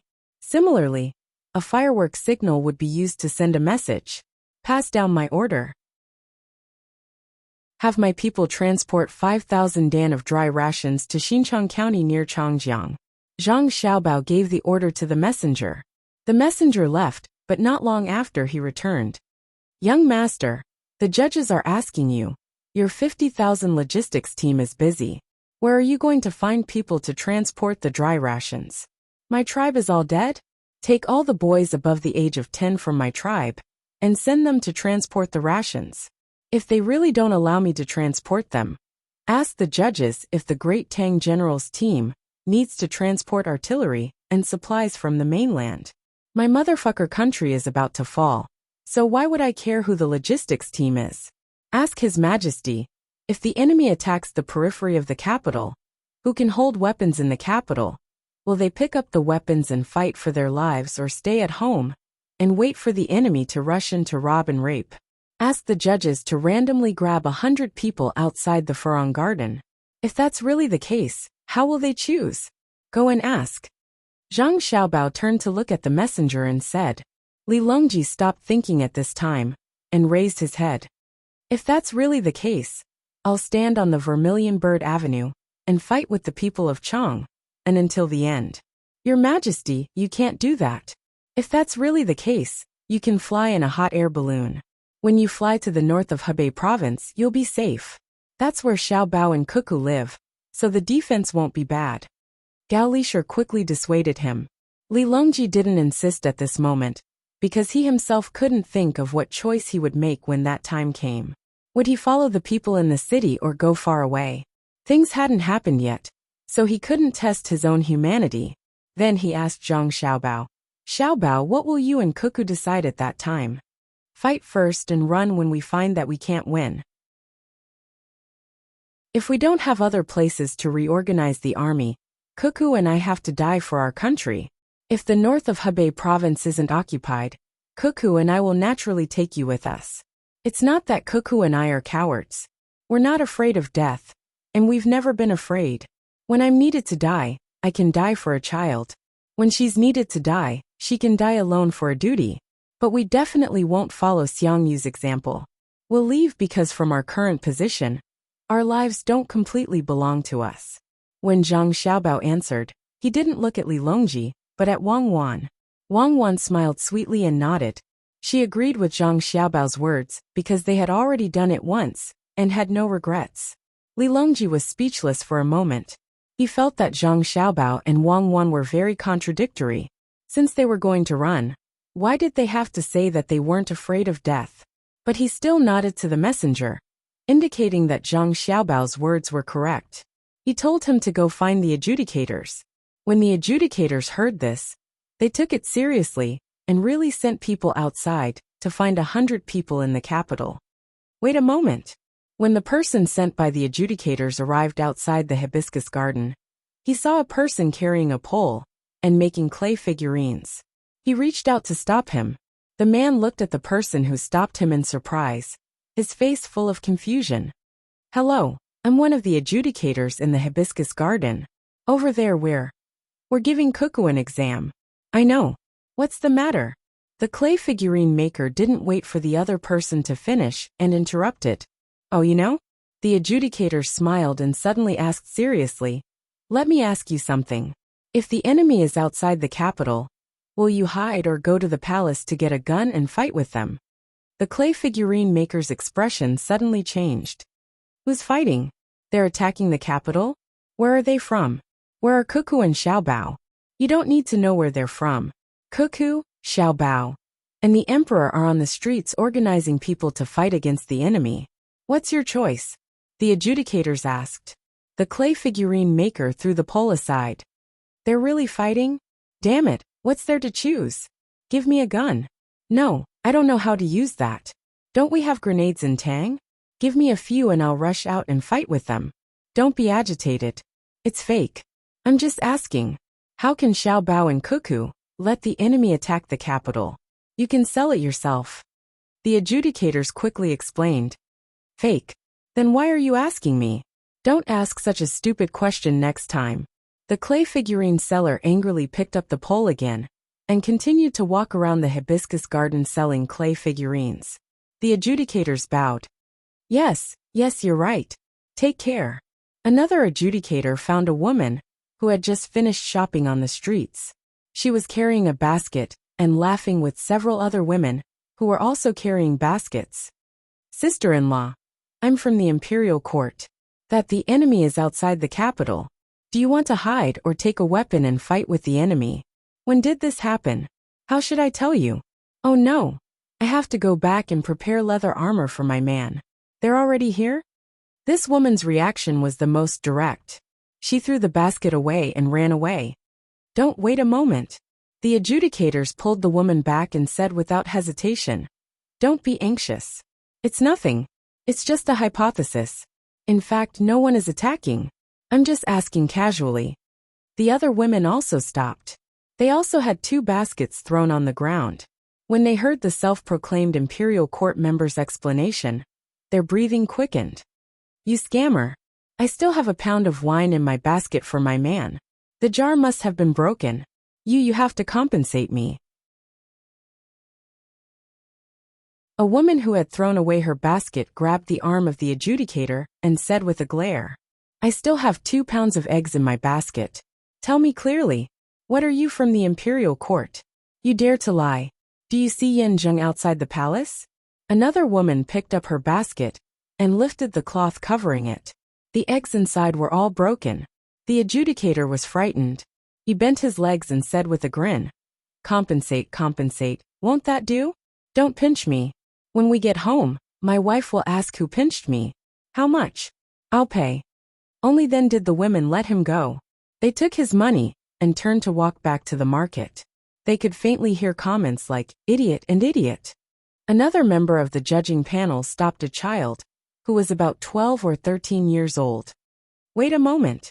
I'm the one who helped Judge Zhang Xiaobao and Wang Wan in the hibiscus garden. I want to ask you something.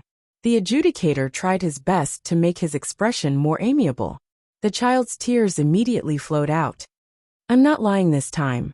I'm really sick. Last time, I wanted to go fishing, so I lied. When I got home, my father hit me. The school also said that if it happened again, they wouldn't want me anymore. I really don't dare. If you don't believe me, look at my hand. I still have cotton flowers. Here, look, do you see? There's a needle mark below. When I was changing my teeth, my face became swollen. The teacher gave me a leave of absence and asked me to go on an intravenous drip. I just finished and want to go back to school. The adjudicator blinked a few times and felt helpless. Why did he meet a child who once skipped school? No wonder there weren't many children on the street. They all went to school. It's okay. It's okay to skip school. I don't care. Why don't your school find a doctor? The adjudicator's mind was very active. He could think of many things. First, he was concerned about the school. Didn't you catch me and then not let me go to school? The child asked uncertainly. Seeing the adjudicator nod, he was relieved. Actually, the school can call a doctor, but I don't want to learn the analects of Confucius. I want to learn how to build a boat, so I asked for leave. Isn't there a place that sells model boats? I said I came here to see a doctor. Anyway, I'm young, and I don't need to spend money to find a doctor anywhere. The teacher was very stupid, so he approved. He also told me some words in the Analects of Confucius.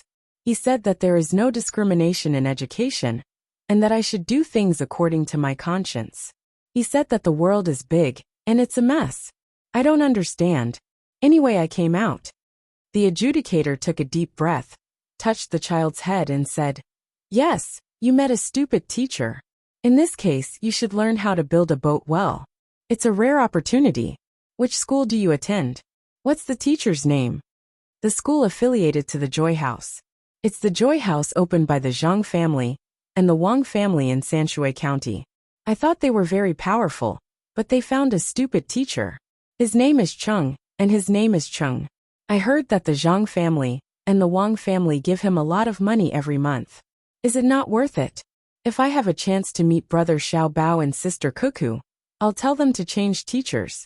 When the child said the teacher's name, he was very solemn, but after saying it he became mischievous. Foolish, truly foolish. If he was teaching little young master Xiao Bao, little lady Wan Wan, or even little Bei, little Yuan, and the others, he would definitely not be scolded. Little young master and little lady would respect him very much. The adjudicator's face didn't look good. Obviously he was angry. The child didn't fail to see it. He said, "There's something even more stupid." The teacher actually said that when the weather is warmer, he will ask people to dig a pool in the school for boats. He will let everyone learn how to build boats and see who can do it better. Doesn't he know that I like boats? If that's the case, isn't he providing a chance for me? A child who doesn't like to study to play? Right. Yes, yes. The people of the Zhang family and the Wang family are really extraordinary. Even the teacher of the school affiliated to the Joy residents can do this. They are really famous. The referees looked at the child with a hint of disgust. Then they let out a long sigh. All right. I admit that I'm not as broad-minded as your teacher. You're still a child. I shouldn't treat you like an adult and ask for things from you. Now let me ask you something. If the enemy is outside the capital and is about to enter, will you continue to go to the clinic or help to deliver ammunition? The child didn't understand what the other side said at all. He only responded to the latter part of the sentence. They're coming to the capital? Then what's the point of looking at the illness? If they really come in, won't they bully me to death? How can the Tang Empire be insulted by others? Do they have boats? I'm very good at swimming. I'll jump into the canal and sink their boats. If they don't have boats, I'll bite a knife and hide along the river bank. If someone doesn't pay attention, I'll climb up and cut his neck. I'm very good at fighting. My classmates in the school all know that. Really, do you believe me? I believe you. I believe that you are a good child. But if you want to build a boat, you can't build it just by looking. You have to learn the skills. You have to know the balance of the boat and calculate the displacement. We can either not build a boat or build the best one. At least in the school, we can't let other people's boats surpass ours, right? When the pool is dug out and you lose, how shameful will it be? The referees thought about many things in an instant and said these words in the end. The child bowed his head and thought for a moment. Then he turned around and walked back. After walking a dozen steps, he turned back and said, "I'm going back to the school. There are teachers teaching other things. I have to learn well. When fighting, I have to rush to the front. Goodbye." The child waved his hand and ran away. The adjudicator also waved his hand with a smile on his face. Chapter 1002. Just like Zhang Xiaobao, Zhang Shogui had 2 additional models representing the pillars of smoke on the sand table. The only difference was that Zhang Xiaobao had not received any other information. He had received a message from the radio station, from the 1st Vanguard Brigade. It said that when they circled around the burning forest from the south, they found 2 smoke pillars rising from the mountains, and determined that the enemy was using them to transmit signals. They sent people to investigate, but Fuyang was surrounded by rolling hills and thick fog, making it impossible to see with binoculars. Until now, they hadn't received any useful information. The commander of the 1st Brigade had the surname Yang, and his first name was Chang. When he saw the messenger placing the smoke pillars on his sand table, he deliberately asked why there were only smoke pillars and no traces of the enemy. "We have binoculars, so we should be able to find them. The scout team has already advanced several dozen li." The messenger replied that the referees had found a way to hide the enemy based on their report. Furthermore, the fog was too thick, so they determined that they hadn't found the enemy. Zhang Shogui looked at the smoke pillars on the sand table and ordered the 1st Brigade to protect the ammunition and be careful of the enemy's sneak attack. Find out the number of troops the enemy is in. Zhang Xiaobao didn't have such speed of transmission. Not only did he not transmit the information, he also didn't allow him to steal the radio station and use it. He turned to Li Longji and asked, "Your Majesty, who do you think the enemy is?" "Is there a need to ask?" "Of course you can guess what it is." "Of course I know. I can go to the central sand table, so don't think of getting any information from me. Otherwise, I'll consider you breaking the rules." Li Longji was just about to say something when he suddenly realized that the information he received was different from Zhang Xiaobao's. He knew everyone's movements, so he glared at Zhang Xiaobao. Zhang Xiaobao pretended to be enlightened and said, "Oh, right, you're different from me. I forgot. I thought you didn't know either. Let's guess together. Since you haven't gone to the central sand table, guess, how do you think my logistics team will fight?" This time Li Longji really didn't know. There were many people in the panel of judges, and they had to analyze and evaluate all sorts of information, as well as the tactics given by the commanders of the battalions and squadrons. Only then would they be able to give a rough estimate of the losses suffered by both sides. Li Longji was stumped for a moment, but he didn't want to admit that he couldn't do it. After thinking hard, he said with a firm expression and an uncertain tone, "Isn't that simple? They have guns and cannons, as well as all kinds of auxiliary weapons. If you want to fight with cold weapons, you can only run to the mountains. You can use bows and arrows to attack from a high vantage point, but your troop only has 2,500 people, while the enemy's troop has countless people. Let's not talk about the difference in numbers, but you're at a disadvantage in terms of weapons. I think the enemy will bring their cannons over and bombard the mountain where your regiment is at." Li Longji almost spilled the beans. He stretched out his hand and pointed at the model of a regiment on Zhang Xiaobao's sand table. The model had already been placed on one of the mountains on the sand table, so it was obvious that it was at a high vantage point. Zhang Xiaobao also smiled and didn't care at all. He then asked his godfather, "Godfather, how do you think my regiment will fight?" Gao Lisher was very nervous now. The battle was about to begin, and the first real clash between both sides had been waiting for so long. Who would win and who would lose? In his own situation, Xiaobao only had a logistics team in the Fuyang area, while the enemy had a brigade. It was 2,500 people against 5,000 people, and this was in a situation where there was a huge disparity in weapons. After thinking for a while, he said, "It won't be easy to fight, unless you want to burn down the mountain again. That way you can hide first and then light up the fire.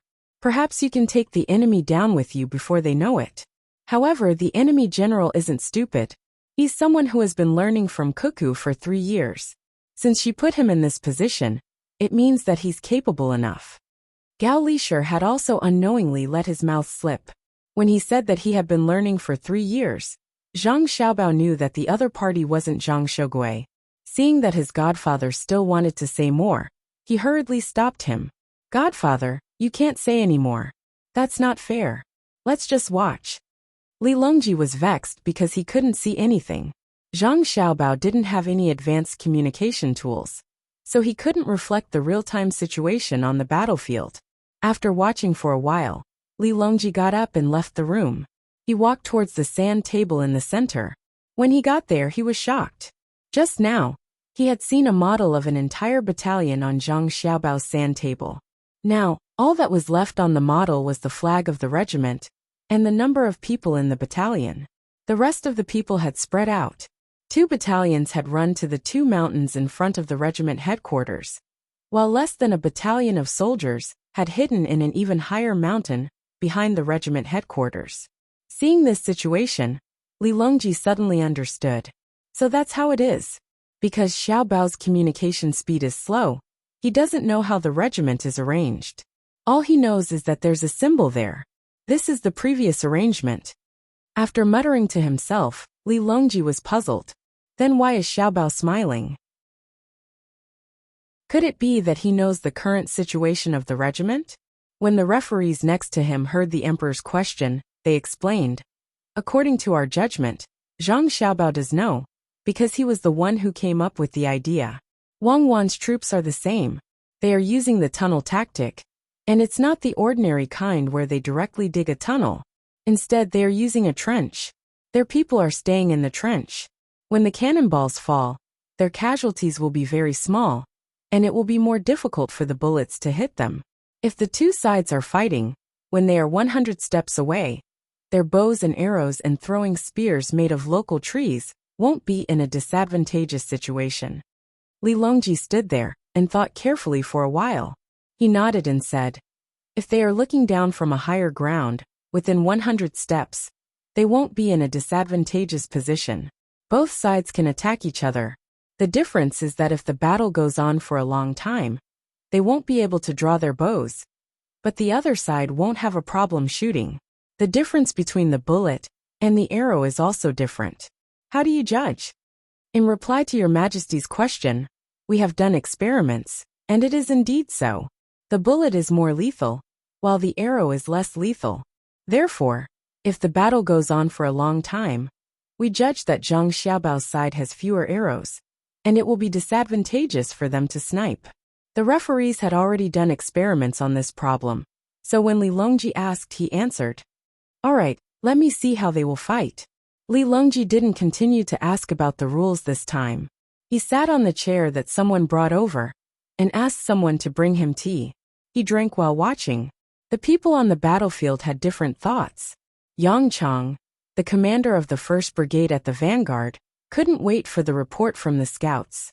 He anxiously circled the sand table twice and gave an order. On the mountain where the smoke pillar was discovered, the artillery battalion attack. "Plow that small mountain for me. After the bombardment, my 1st regiment will go up and occupy the high ground." Zhang Xiaobao's regiment was hiding in the 1st battalion at the front, which was the mountain where the smoke pillar was lit. The commander's surname was Shi, and his name was Chun Jinxiang.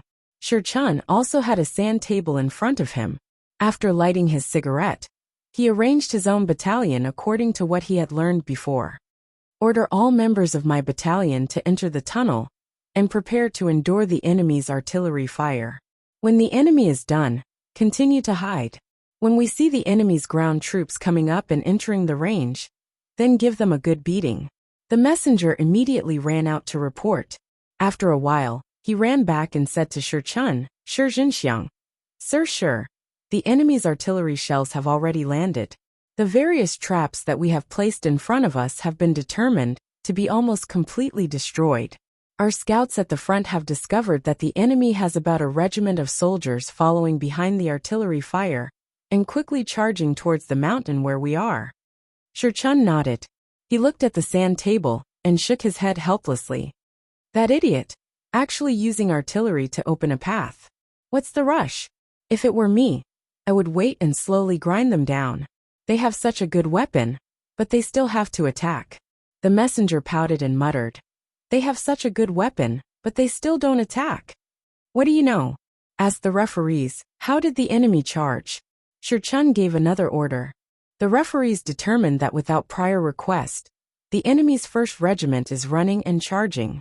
The bullets are already loaded and ready to attack the target that suddenly appears.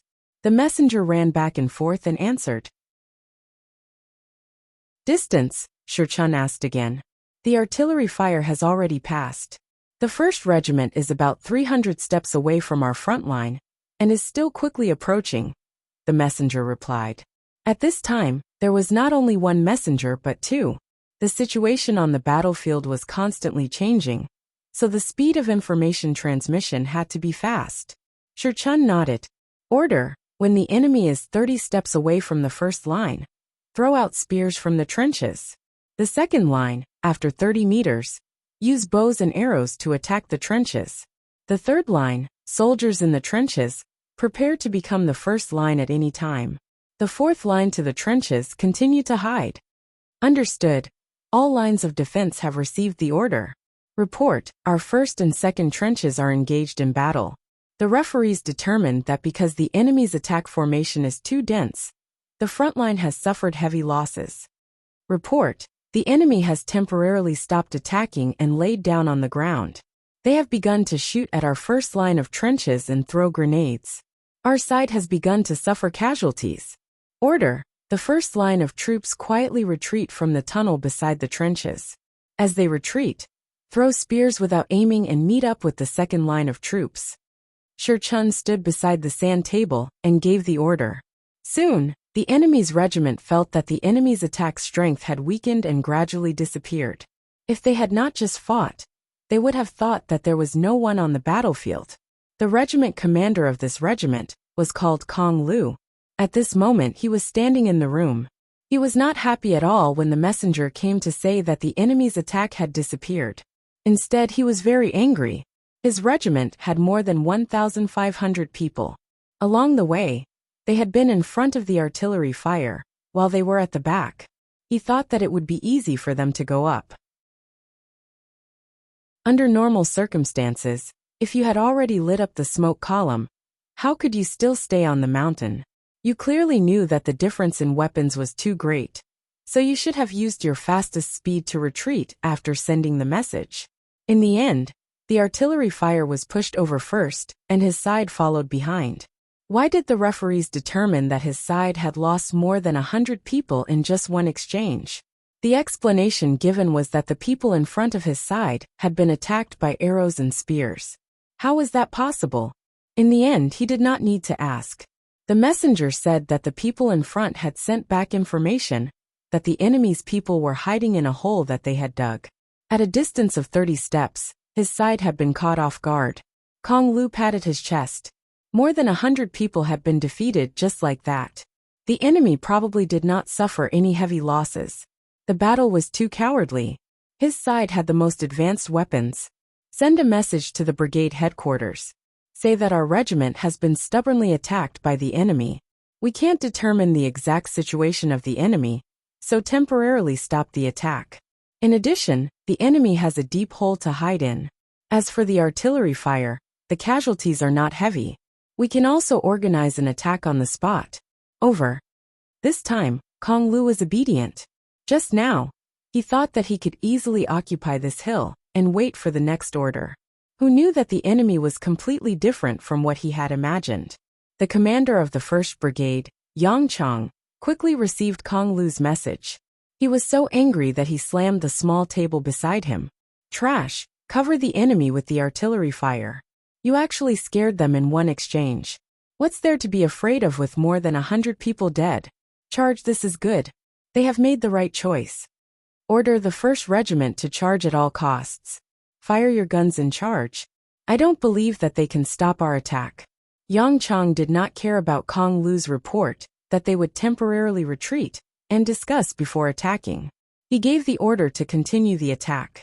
Kong Lu received the order thought about it, and learned to be smart. My regiment will attack in groups. His regiment immediately showed the formation of waves on the sand table. Report, the enemy is attacking in groups. They are charging towards our position again. The messenger reported to Shi Chun. Again?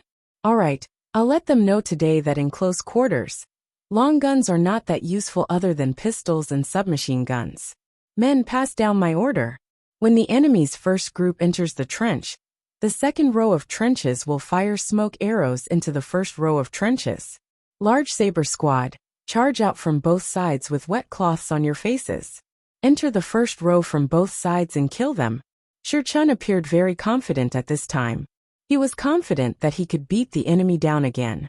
The referee's decision was, Kong Lu's 1st Battalion's first group of more than 150 people kept firing as they jogged forward. They did not encounter any attacks, even when they reached the trench.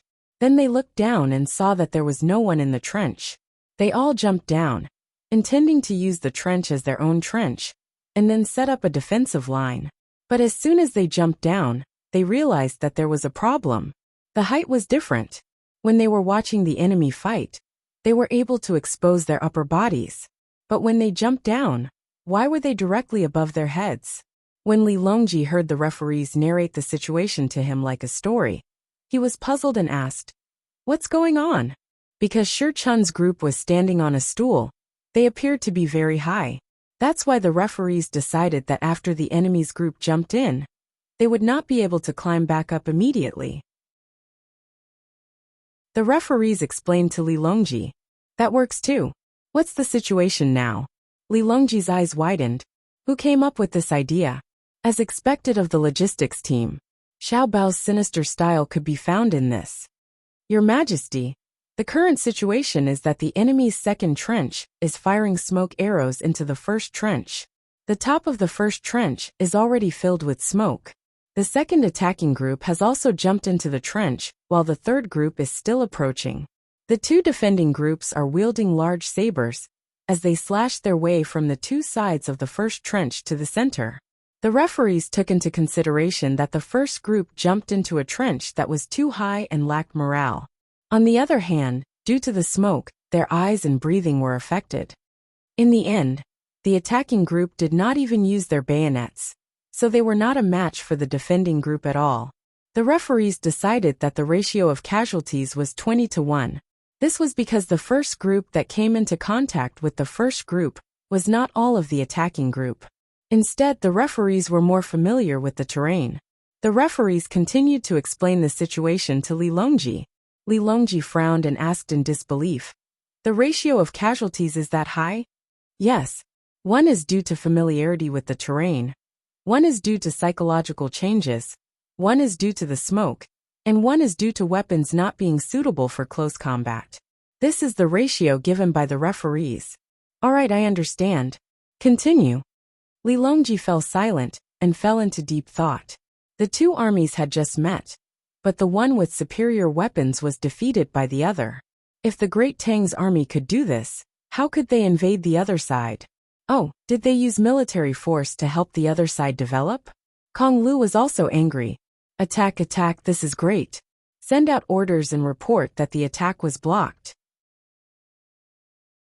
Order, all troops to stop attacking and slowly retreat. Fire at the smoke, and don't let the other side rush over. Open up a distance and ask the referees, how did my men fight? Why is there no specific information sent back? Reporting Lord Kong. The referees said that because the troops at the front were unable to transmit any information, they did not send back any specific information. However, the third group heard the battle cries, and the two groups at the front of our army should be engaging in close combat with the other side.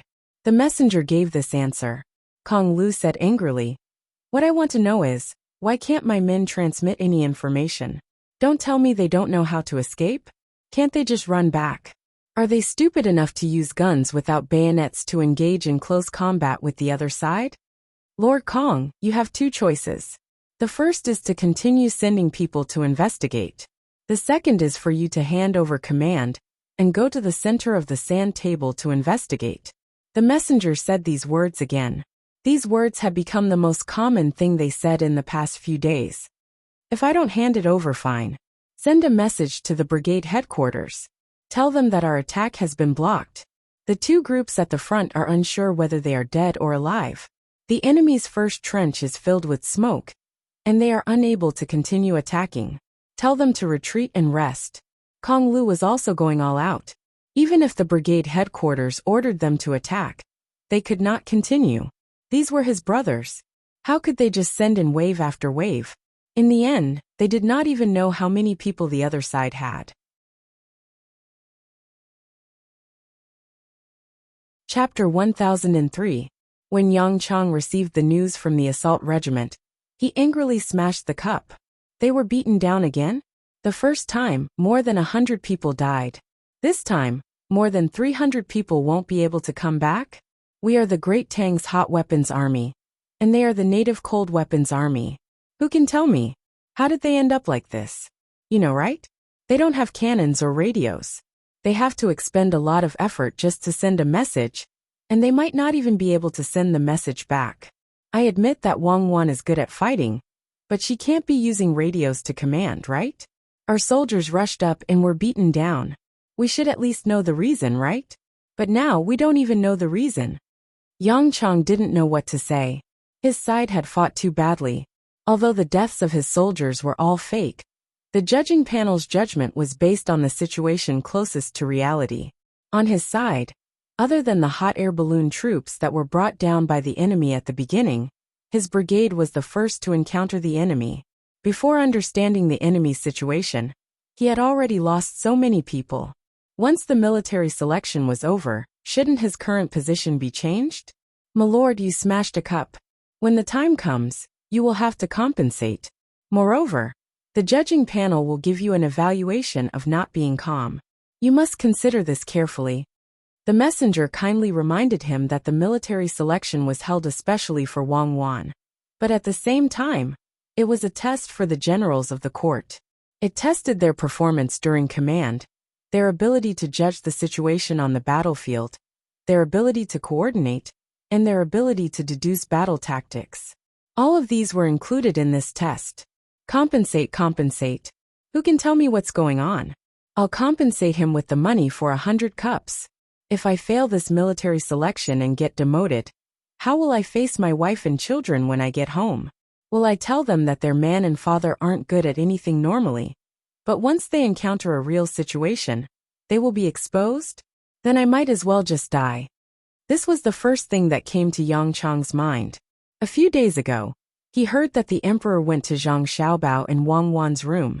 He was very happy, and felt that his side's weapons were more advanced. At the same time, no one really died. He even treated the soldiers as data. Now, he finally realized that it was not like that. If he did not command well, his position would be changed after the martial arts examination.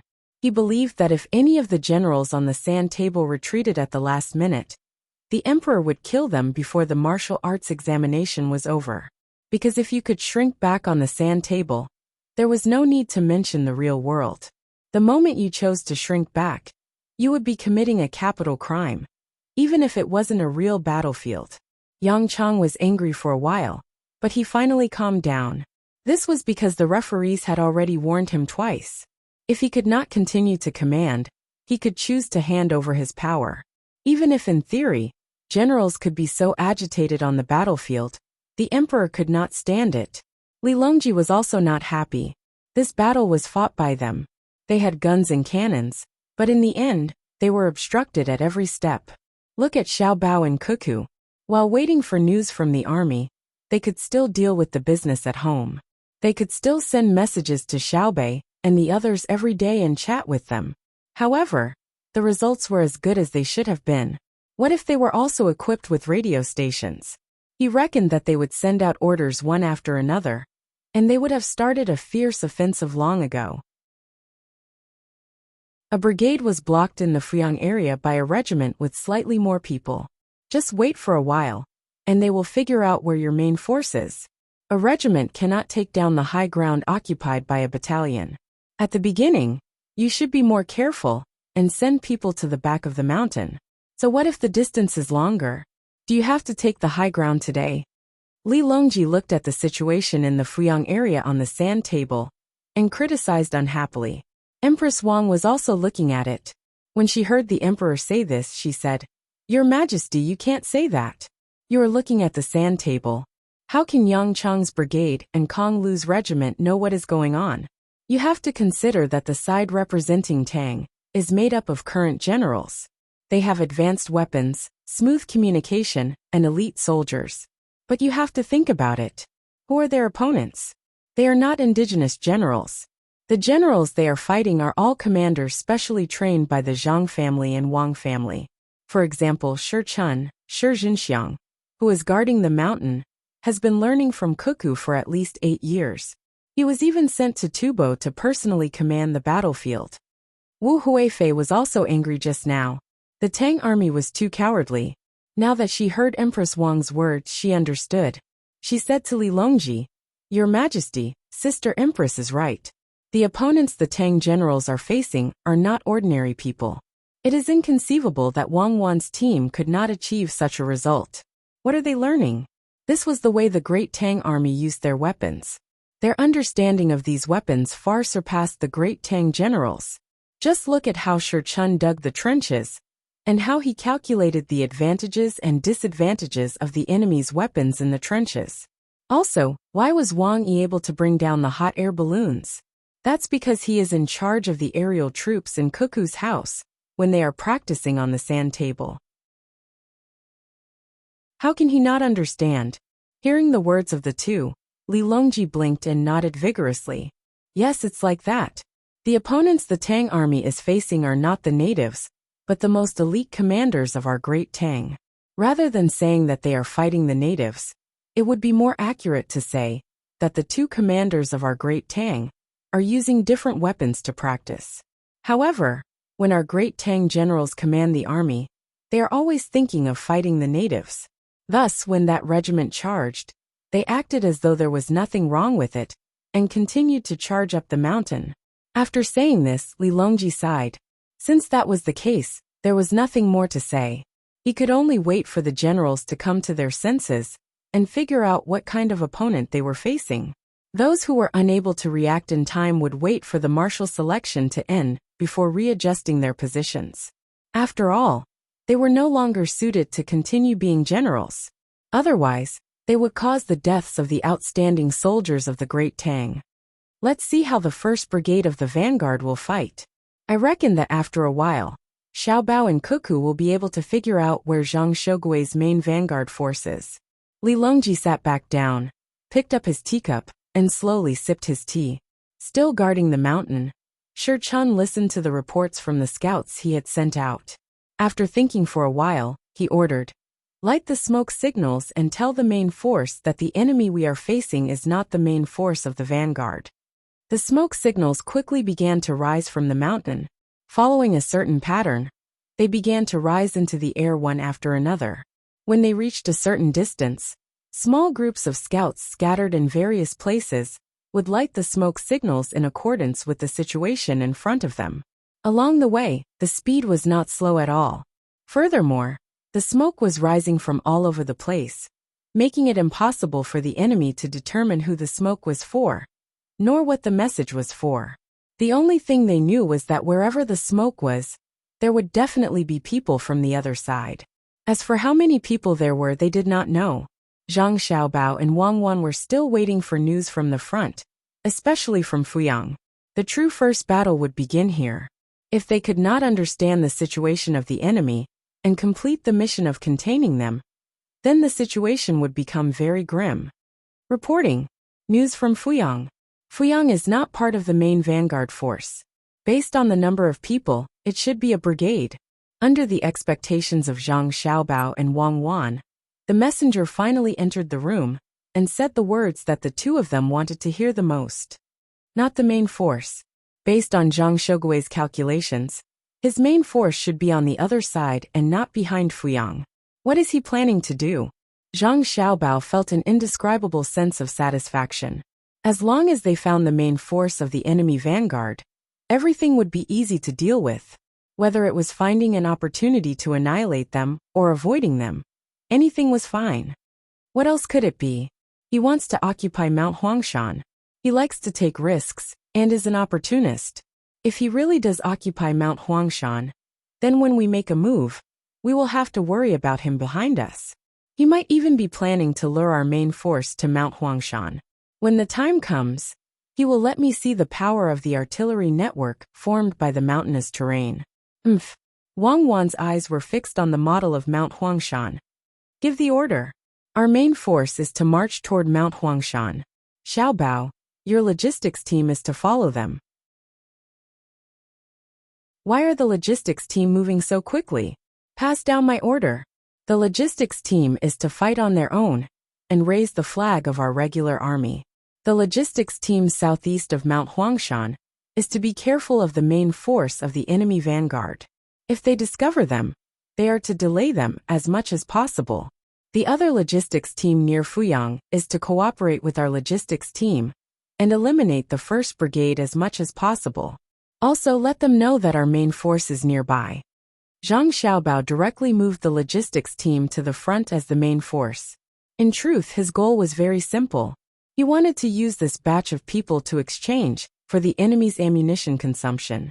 In this way, Wang Wan's main force was preserved.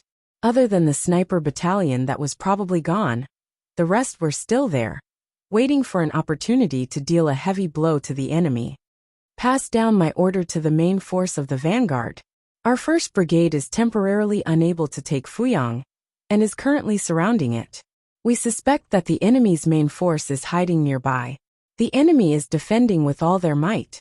Facing our artillery fire, they are not retreating a single step. Yang Chang drank 2 large bowls of cold water. His stomach was cold, so he used a wet towel to wipe his face.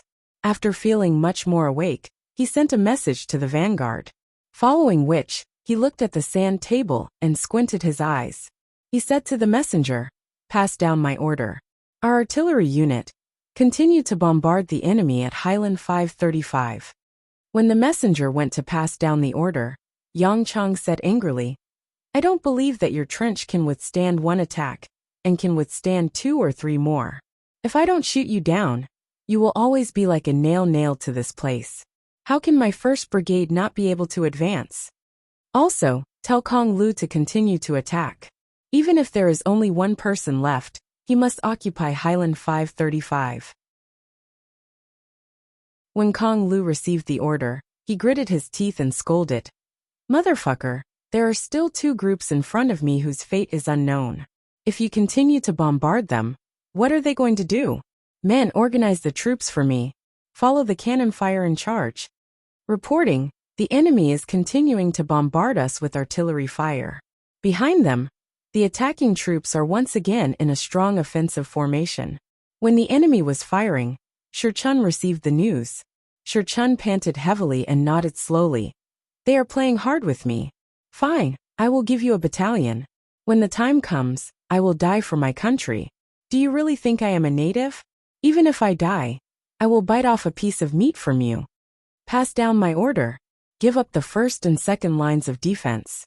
Soldiers, retreat to the back of the 4th line of defense and build fortifications there. As for the 3rd line of defense, hand over the spears and bows to the soldiers at the 4th line of defense. The 3rd line of defense is not to engage in long-range attacks. Lie down and wait for the enemy to come up. When the enemy arrives, we will fight them head-on." Shi Chun clearly knew that this was a sand table, but he still stared until his eyes turned red. This was a habit. During normal training, they had to be completely focused. Otherwise, Wang Wan would be very disappointed. The result of disappointing Wang Wan was that Zhang Xiaobao would be angry. The result was needless to say, he would be kicked out of the group. "Sir, are you okay? It is just a sand table. Don't be like this. I will get you a doctor." The messenger was frightened by Shi Chun's focus and asked softly. Shi Chun waved his hand. "It's fine. What can happen to me? I'm an elite among commanders. My mission is to command people to kill others, or let my people die. If I'm the only one left, I won't be captured alive. I know this is a sand table. When I was fighting in Tibet, I also looked at sand tables and maps when I commanded. However, every command I gave decided the happiness of many people. I did not rush to the front lines. Of course, if there is a need, I will rush to the front lines. Therefore, in my eyes, the sand table is the truest reflection of life. The messenger saluted. Sir, sure, you are a good general. There is no good or bad in a general. There is only victory and defeat. Pass down my order again. Light the smoke signal. Tell the 2nd Battalion to ignore my 1st Battalion and follow the plan. Wei Wei shook her head and gave another order. Yes, pass down the order. Light the smoke signal. The messenger also started to join in and treated himself as a real messenger. The cannonballs of the artillery battalion once again rained down on Shi Chun's position. The messengers came to report the casualties on their side from time to time. These were the rough estimates given by the adjudicators. Shi Chun listened quietly, but his expression did not change. It was as if the people who died were not his soldiers. This was because he knew that if his emotions fluctuated too much, more of his brothers would die. Therefore, he endured and tried his best not to think about who had died. Kong Lu ordered the troops to charge forward and followed the artillery fire. This time, they did not encounter any counterattacks. However, when the troops in front of them reached the first trench, they sent back a piece of news that he did not want to believe. Reporting, the soldiers of the 1st Squad and 2nd Squad of our 1st Battalion have been discovered. The trench they are in is higher than the height of the human body. When our artillery fell, they were engaged in hand-to-hand combat with approximately 2 squads of the enemy. The 2 small groups of the enemy were completely annihilated. Our 2 large groups of more than 300 people have survived. Most of the survivors are injured. Some were cut by the enemy's swords, and some were hit by our artillery fire. The messenger reported to Kong Lu. Understood. Continue to attack. This time Kong Lu did not smash anything. He waited for the messenger to pass down the order. However, he did not know why, but tears suddenly gushed out of his eyes. Like a wronged child, he muttered to himself, "Why are the shots so accurate this time?" They died under their own artillery shells. 2 small groups for 2 large groups of mine. On the real battlefield, how can the rest of my attacking troops fight? How much of our morale will be affected? I admit that the Tang soldiers can fight to the death and not retreat, but they can't die like this. The model changes and data summarization in the center of the sand table were not affected by the emotions of the 2 generals. They were still going on.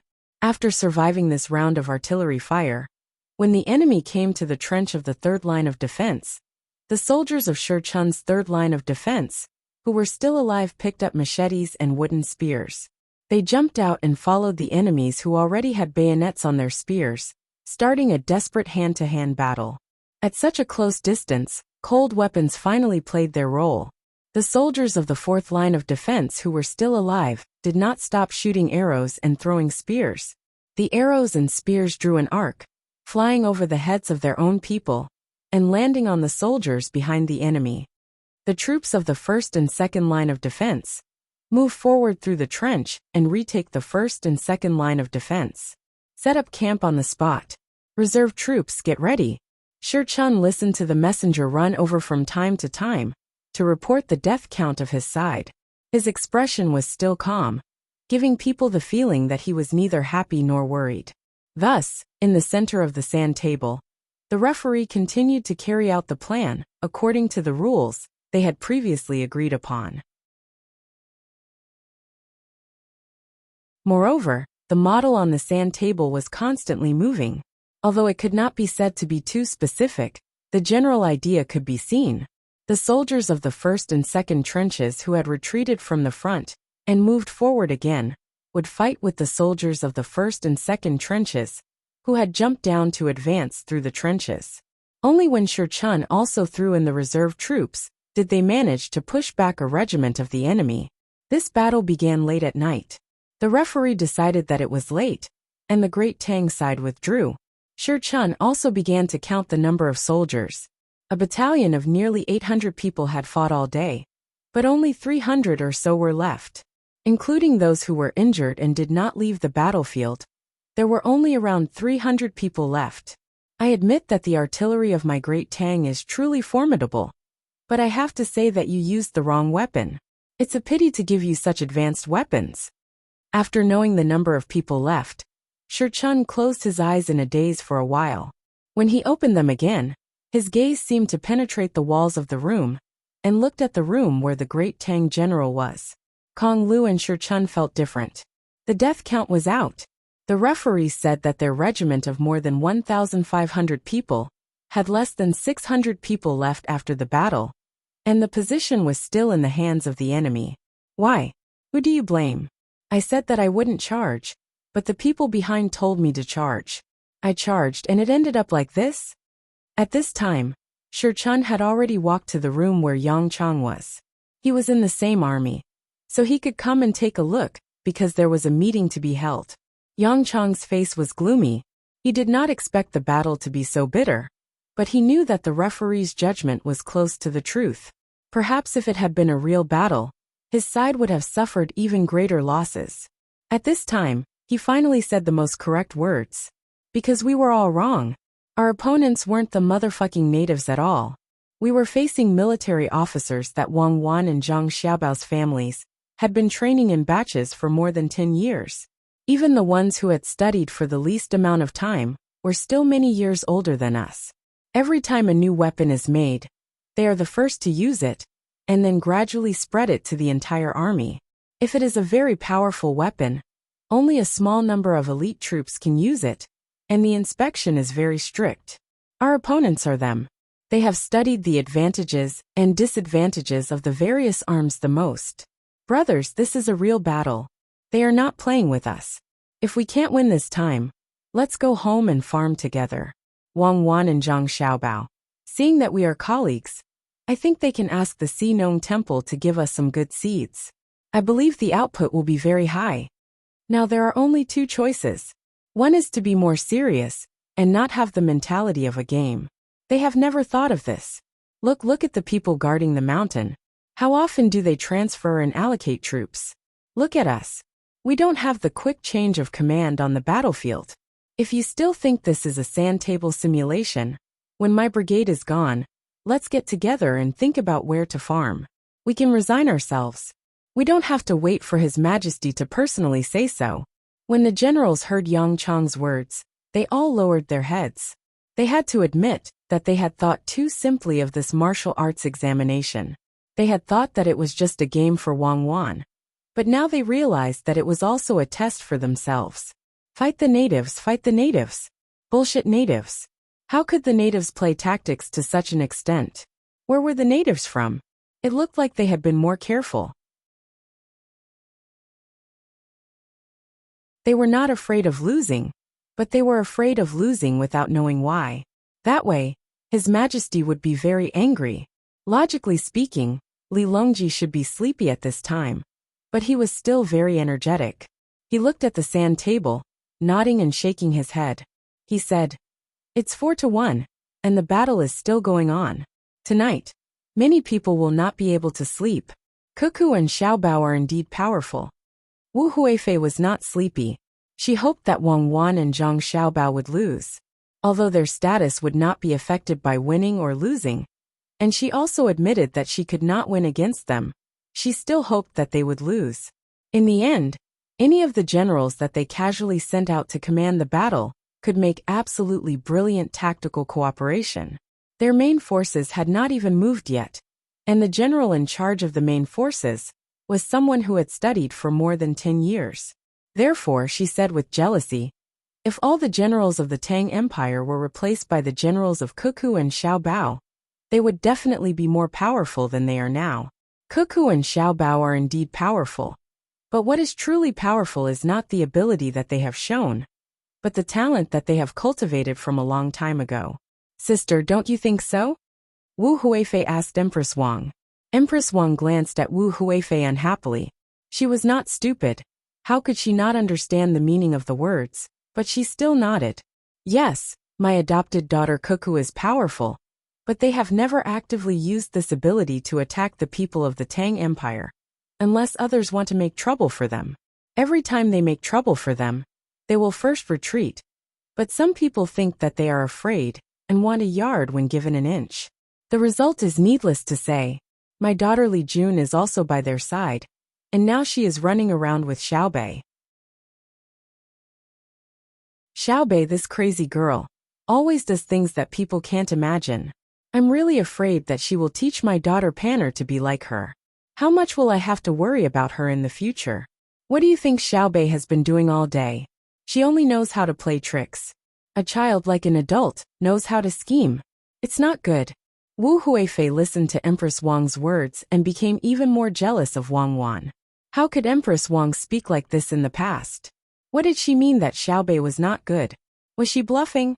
It was true that Xiaobei could cause trouble, but he knew when to be obedient and when to be cute. Wasn't she saying that she played tricks like a child? If Cuckoo had not taken you away and protected you, would you still be sitting on the Empress's seat now? Li Longji also heard that his two women were scheming against each other again. Why bother? After thinking about it, he decided to smooth things over. Speaking of Xiaobei, I still don't know about their tax exemption. Seeing that it's late, I don't know if they are asleep. Send a message. This time, use my intelligence network to ask them. Li Longji was not just saying this casually. He found someone, said a few words, and the message was sent out. Xiaobei was about to go crazy from playing. How could she think about sleeping? The last time she came, there was a flood, so she took a group of children to Old Willow Village to seek refuge. Now that the children had gone back, those who were supposed to go to school went to school, and those who were supposed to be naughty were naughty. Xiaobei did not have to be as busy as last time. The market, which should have been closed, continued because of their arrival. During the day, there was a group of people, and at night, when they heard the news, they quickly gathered some goods and sent them to another group of people outside the village. The methane pool had just started to be dug, and the efficiency was already very high. During the day, they started to work at night. However, there was no methane to light the fire, so the people in the market made their own torches to illuminate the market. Xiaobei liked bustling places the most. When she saw that there was a night market at night, she ate too much at noon, and did not eat dinner. She followed a group of village children to class for 2 hours, and then began to play after school. When it was dark, she took a group of people to the market. This time, the market was not like the one during the day, where there were all kinds of people. Instead, it was specially checked, and the people selling things were very cheap. They were so cheap that they were lower than the cost of production. They were not doing it to make money, but to see Xiaobei and the others. Many people believed that if you had a kind heart, then you would be lucky when you saw Xiaobei and the others. If you had a guilty conscience, the moment you saw Xiaobei and the others was the moment of bad luck. It was just like the bridge that led to the Zhang family and Wang family in Sanshui County. If you wanted to swear, you had to stand on the railing above. If you were sincere, you would be very stable unless there was a strong wind. But if you were not, you would fall. It was very accurate, and had never been wrong. It was said that there was once a person who swore while riding on the railing. His hands were tightly grasping the railing, thinking that he would not fall. In the end, after he said the oath, he fainted because it was false. If it were not for the people in charge of rescuing him in the river, he would have drowned. The people who came to set up the stall at night had this thought. They did not think that they were bad people. Therefore, even if they were strictly checked, they stood there very obediently and waited. If anyone dared to say something like, "Why don't you believe me?" they probably did not need to do anything. Someone else would take them away first. You're afraid of being checked? What are you thinking?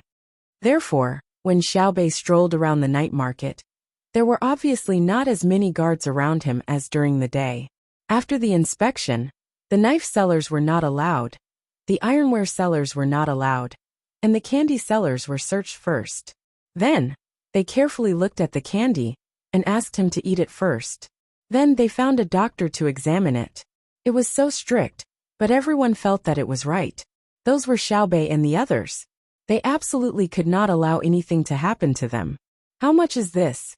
Xiaobei led a group of children to a girl's stall selling jewelry and asked. No, it's free. The girl shrank her neck in fear, but she wanted to see Xiaobei, so she raised her head, giving people an awkward feeling.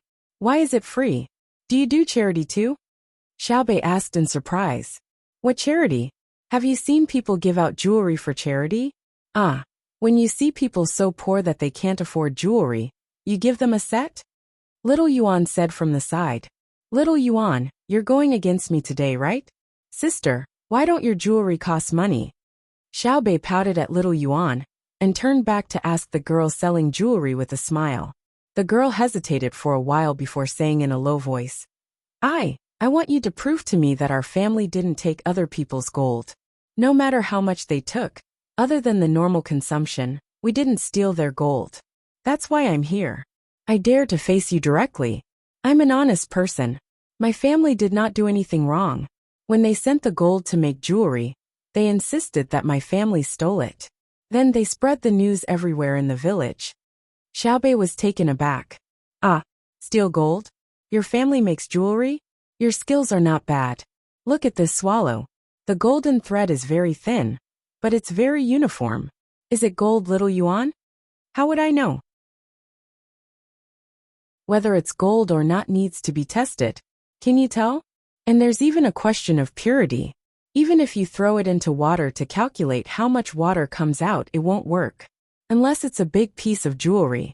It's so small, how can you tell? Little Yuan held the swallow hairpin and gestured at Xiaobei's head as she said, Someone who knows about gold. Come here and let me see. Xiaobei turned around and asked the person following him.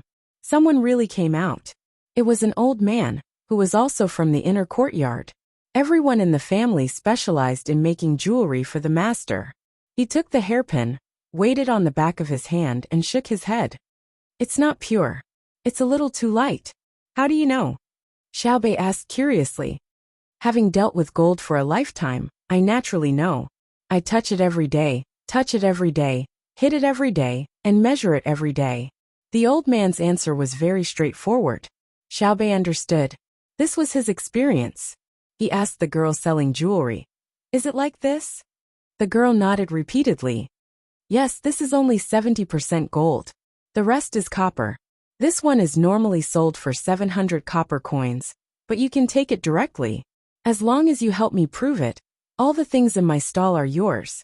Xiaobei thought for a moment and pulled Little Yuan and a few others together to whisper again. After a while, he returned and said to the girl, All right, I'll take all the jewelry you want. All right, I'll take all the jewelry you're displaying now. I'll ask about you and see if I can help you prove it. Of course, if you're lying, I'll know. I'm very good. Really? Thank you. Take them all. Add them together, and it's more than 50 strings of coins. I know because I'm very smart. Xiaobei helped her name the price of a pile of jewelry. The girl was dumbfounded and asked in disbelief. How do you know? I'm the most powerful Xiaobei in the world. No one can lie in front of me, so I naturally know. Xiaobei puffed out his chest and looked as though he was really very powerful. In fact, she only knew about it after asking the old man who made jewelry for her family. He could immediately estimate the price after touching it and looking at the workmanship. Without this ability, he wouldn't be able to do business in the Zhang family and Wang family's inner courtyard. The girl smiled. It's like this. My family has been making jewelry for others for generations. Later, it was passed down to my father's generation. My father's craftsmanship isn't comparable to my grandfather's, but he is very serious about it.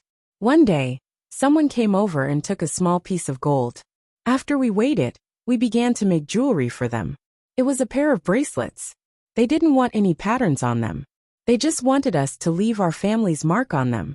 After they took it back, they came back after a short while. They said that the weight was wrong and that there was less gold. However, it's impossible for my family to steal their gold, right? I don't know about that. Didn't they say that there's a natural loss when it melts? Did they count this in? Xiaobei didn't give her proof, and instead asked a question. Forget it. They said that it would be missing 0, 2 to 0, 5 grams. Their bracelets were 30 grams, and they even wanted my family's mark on them. They didn't see any scratches from a knife. However, they took it back and got us to weigh it. When we weighed it, we realized that 3 grams were missing. How is that possible? My family has been doing this for generations. It's impossible for us to consume so much gold. However, the mark was still there. They wanted to file a lawsuit and wanted us to compensate. They even said that they wouldn't let my family continue doing this business. Boo-hoo. As the girl spoke, she started crying. It was heartbreaking to hear. Xiaobei was also confused. Then why are 3 grams missing? It's fine if it's 1 gram missing, right? But your family's mark is still there. Can't you tell which part of the bracelets was scraped off? Yes, my father admitted that he made the bracelets, but he couldn't explain why. Now my father is in prison. They said that they won't let my father out if they can't figure it out. We have to compensate them. Actually, it's nothing much. My family has some assets too. My family even sponsored a school. It's just that it's on our side. We don't care about a few grams of gold. But if our reputation is ruined, what will we do in the future? Will our family still be able to survive in the village? The girl started crying again. Xiaobei turned solemn as he asked, "What did your family sponsor the school for? How many people did you sponsor?" "My family is in charge of the school for 70 people, including their food, clothing, accommodation, and houses. Zhengzheng Construction gave us free teaching houses. They are bungalows, 12 of them. There's also a huge yard in front. I also go to school there. The teacher only taught me in the past. Later, he found 2 more students and then separated them. Our family is actually not bad. We have some money, but it wasn't easy for our family to be looked up to.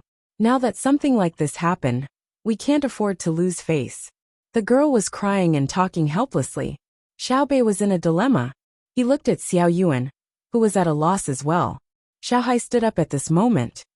"Logically speaking, since your family wants a reputation and doesn't lack money, you naturally wouldn't care about 3 grams of gold.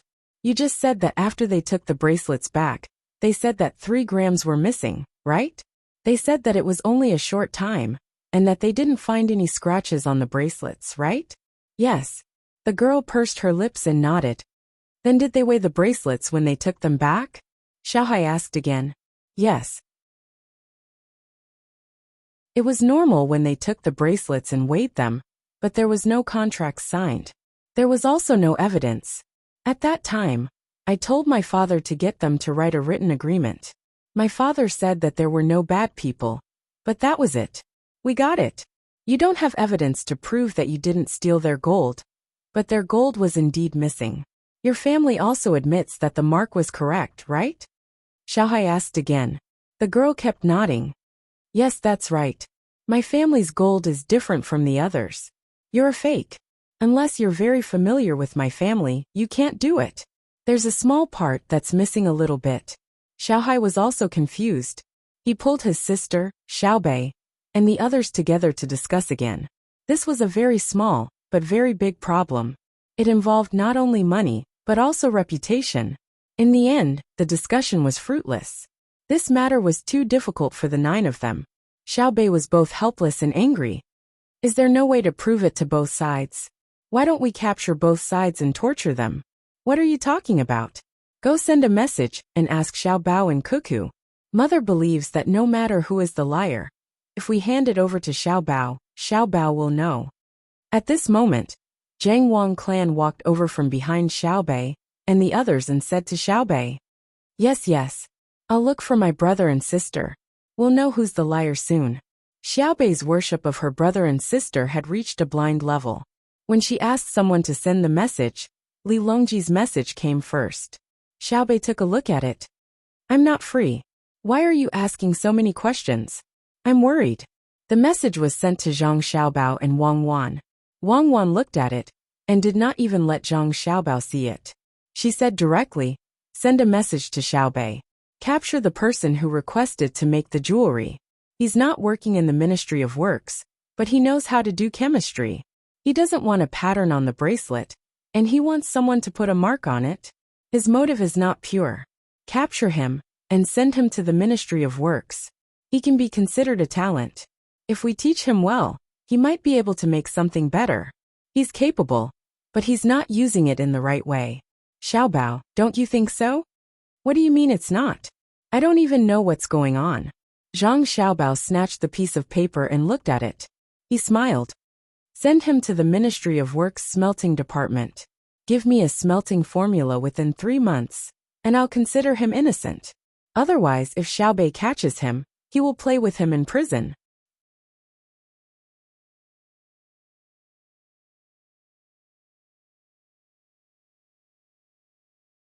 Chapter 1004.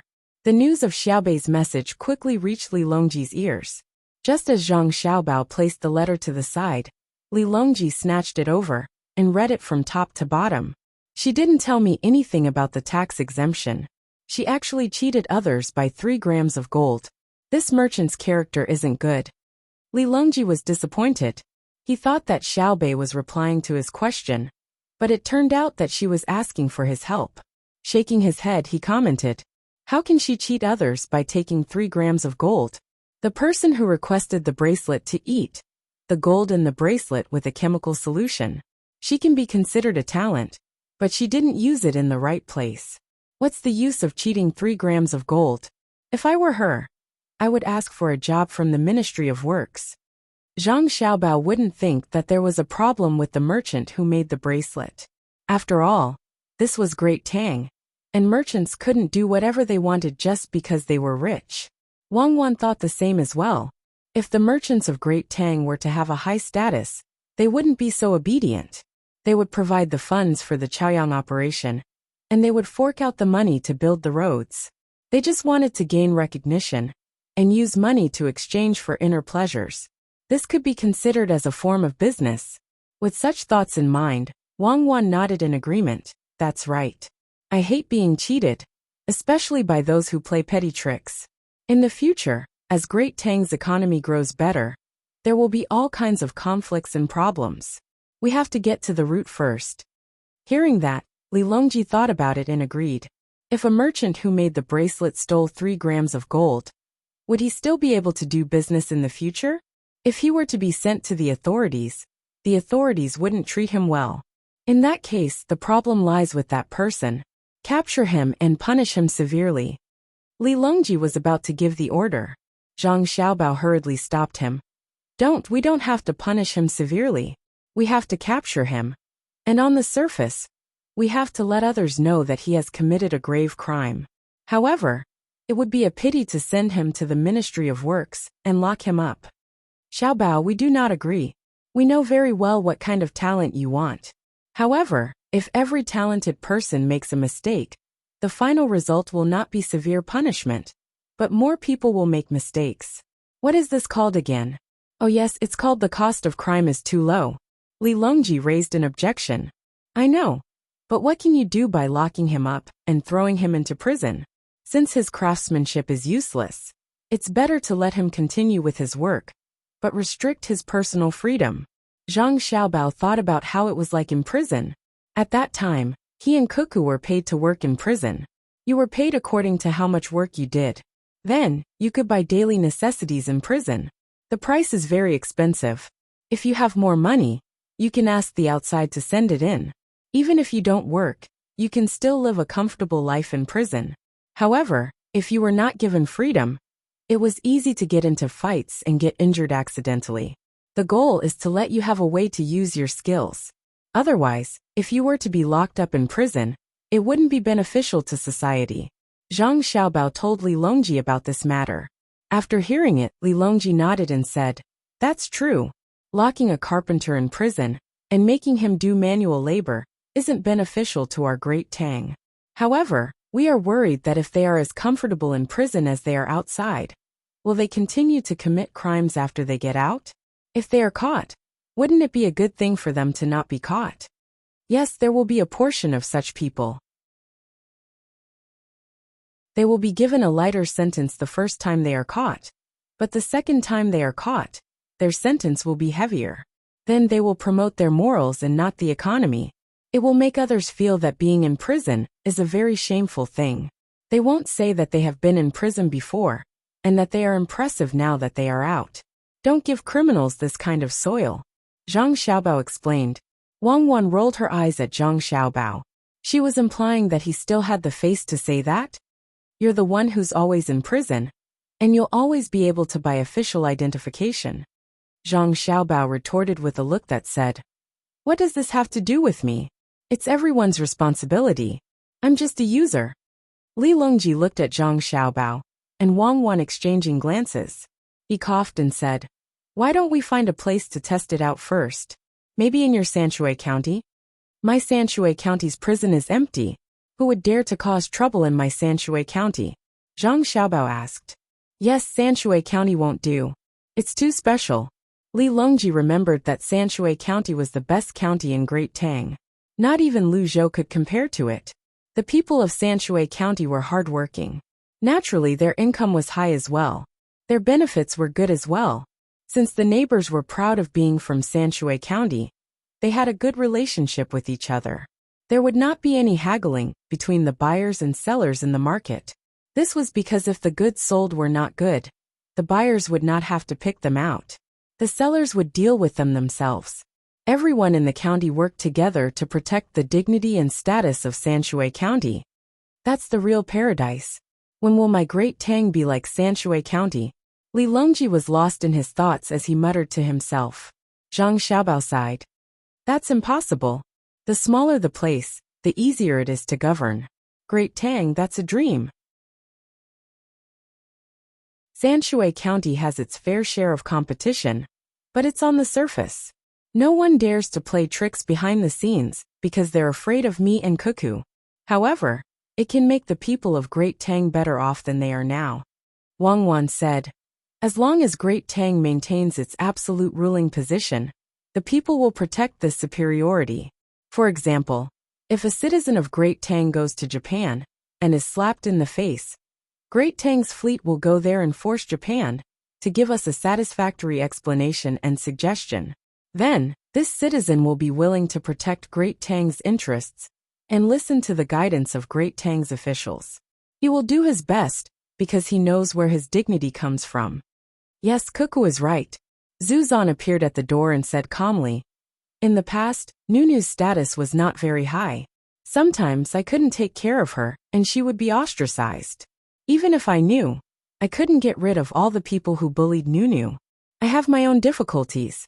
Later on you guys fought. In the palace, I didn't have to deliberately protect Nunu, and no one dared to do anything to her. Now her status is even higher. Just because you guys are afraid of bullying her, you guys brought your soldiers over." Zuzan had been listening outside for a while. The more he listened, the more emotional he felt. Listening to the words of the emperor and the minister, they were all trying to think of a solution for Great Tang. Princess Jinqing looked at Zuzan very gently and leaned her body against him. Her man could say such words. It meant that he wouldn't think of creating a new Tubo royal family. In the future there wouldn't be a war. The lives of the people would be good, and so would she. At the same time, she also understood why Xiao Bao and Cuckoo had such a high status in Great Tang. It wasn't just because one of them could fight, and the other could handle economic matters. Also, they could chat with her emperor brother, and come up with ideas that would benefit Great Tang. In the past, Tubo didn't have such people. Li Longji saw that many people came in, and didn't talk about this matter. Then let's change to Wanyan County and try it out. After that, we will promote it. Xiaobao, Cuckoo, the two of you continue to command the battle. I will talk to them about the future development of Tubo." After speaking, Li Longji brought the others out to look for Zuzan to talk about Tubo. The main reason was to talk about the problem of the cultivation of medicinal herbs. Under the special geographical environment and climate of Tubo, there were also special medicinal herbs. "Zuzan, come sit down and talk. You will be in charge of Tubo. They still lack things, so I will send them over. There's no problem. They are all citizens of Great Tang, and their living conditions are slightly worse compared to Tubo. However, you can't always expect us to send resources for free. We have to produce, for example, the various medicinal herbs at your place. Encourage your people to cultivate them. Also raise more cows and sheep and sell them back. If you need anything else, you can use money to buy it. It's better than directly managing people, right?" Li Longji gestured for Zuzan to sit down and said. Zuzan really didn't think about this problem. He was only thinking about how to raise chickens. Zhang Xiaobao's initial plan was to raise chickens. But now that there was no war, raising chickens wasn't a disaster. Instead, it was a benefit. Highland barley wasn't as delicious as rice, and it couldn't be compared to wheat flour. Thus, he was trying to develop poultry farming. Now that he heard Li Longji's words, it seemed that he should adjust his thinking. Your Majesty, I am raising chickens now. If I change, what should the people who have chickens do? Zuzan asked. If it was in the past, Li Longji really couldn't think of a good idea. But now he had learned for a long time. Thus, he didn't think much and told Zuzan, those who are already raising chickens can continue to raise them, but don't raise chickens that can lay eggs. Control it. If you let Tubo raise chickens, and they really develop, the people who raise chickens will lose money. If you do this, won't your place be cold? Use snow and ice to make a few more ice houses. Then, use your own government to buy a portion of the chicken at a lower price. Don't let the people who raise chickens lose money. Set the rules and decide which part of the country to raise, and which not to raise. If there is a lack of chicken, take out the frozen meat to lower the price. You can still earn a little. Zuzan's eyes lit up. When he looked at Li Longji, he was very surprised. Your Majesty, you are too tired. You even have to think about such a small matter? What's there to be tired about? I am idle all day now. Do I need to think about such things? It's so simple. I feel that the most tiring thing is to guess what Xiaobao, Huan, and their younger siblings came up with. That's the hard part. Until now, I still haven't figured out why Xiaobao and the rest can still earn so much even after they're exempted from paying half of the profits. Li Longji said proudly. Zuzan nodded. He felt that he was really stupid. He shouldn't have asked such a question. When others felt that they were very idle, there was still a group of people who didn't dare to relax. Night fell. As the 1st Brigade's commander, Yang Chong looked at the 535 Highland model on the sand table and said to his subordinates, "We still have to fight. If we don't take down this Highland, it will be considered a failure. We have to fight, but my 1st Brigade only has 600 people left. We don't know how many people there are on the other side of the mountain. My 600 people have been attacking for a long time." The referee said that the morale of the enemy is low. Kong Lu was worried that his brigade would continue to charge up, so he reminded himself of the difficulty in front of them. Then let the 2nd Brigade go. Yang Chong looked at the 2nd Brigade's commander. This person was called Li Gong. Li Gong nodded firmly. I promise to complete the mission. Even if my brigade has to fight to the last man, I will personally charge up and take down 535 Highland. Okay, pass down my order. The artillery battalion will attack. The 2nd Brigade will follow. Yang Chong had no other choice but to use this tactic. Shi Chun didn't rest at all. He knew that the enemy would definitely take advantage of the night to attack. His battalion didn't plan to return alive. If they could use up all of the enemy's artillery, then the rest of his brigade would have an easier time. When the messenger reported that the enemy's artillery was covering the area, Shi Chun stood in front of the sand table. He didn't give any orders. He just watched. He had given all the orders that he needed. The only thing he could do was to wait for the referee to make the right decision. Li Gong returned to his room. The 2nd Brigade attack. Full force. Don't wait for the enemy to appear. Advance while firing. Take it down in one go. Report. Our attack force has been blocked. The referee has determined that the death toll is more than 60 people. After Li Gong gave the order, not long after, the messenger ran in to report. Li Gong was stunned. Our army is under fire? Guns. They are natives. I know the commander isn't, but the rules say so. Why do they have guns? Sir Li, I can't tell you this. You can continue to command, or you can give up command and go to the sand table. The messenger repeated what he always said. I'm not going to look. Attack, attack. I'll know what happened after we take them down, Li Gong said angrily. However, he knew what happened before the battle started. The enemy's first line of defense had retreated when they were about to attack. They took over the trench. Then the news came back. Report. Our army has taken over the enemy's first line of defense. We found that they fixed the barrels in front of their guns. They copied how we fired and loaded the bullets. They didn't aim properly. However, because our army is full force, and we have more people, we suffered a lot of losses. The referee has determined that our brigade has lost 170 people. Li Gong nodded. I understand. Their guns are the guns of our 1st Brigade. It's easy to learn how to shoot. The hard part is to aim. That's why they fixed the barrels and didn't aim. In other words, when we attack, if we avoid that line, we won't be hit. It's my order to full force that harmed my brothers. Yes, the messenger replied. He's so capable. He can even take advantage of this loophole. If he didn't lead the natives but his family's protection team, would my brigade have been eaten by him? After Li Gong said that, he suddenly thought of something. Our artillery is useless? We've already fought 3 rounds. Why do they still have fortifications? The messenger ran out and hurried back after a while. Report it's useful. Every time. Our artillery can cause a lot of damage to the enemy's fortifications. However, they haven't stopped building. We've destroyed the ones above, but they still have places to hide below. Why? Don't they fight? Do they specialize in digging holes? Order continue to attack. Tell the soldiers to avoid the enemy's straight line of attack. I don't care if I jump or crawl forward. Li Gong knew that he wouldn't be able to get an answer, so he gave another order.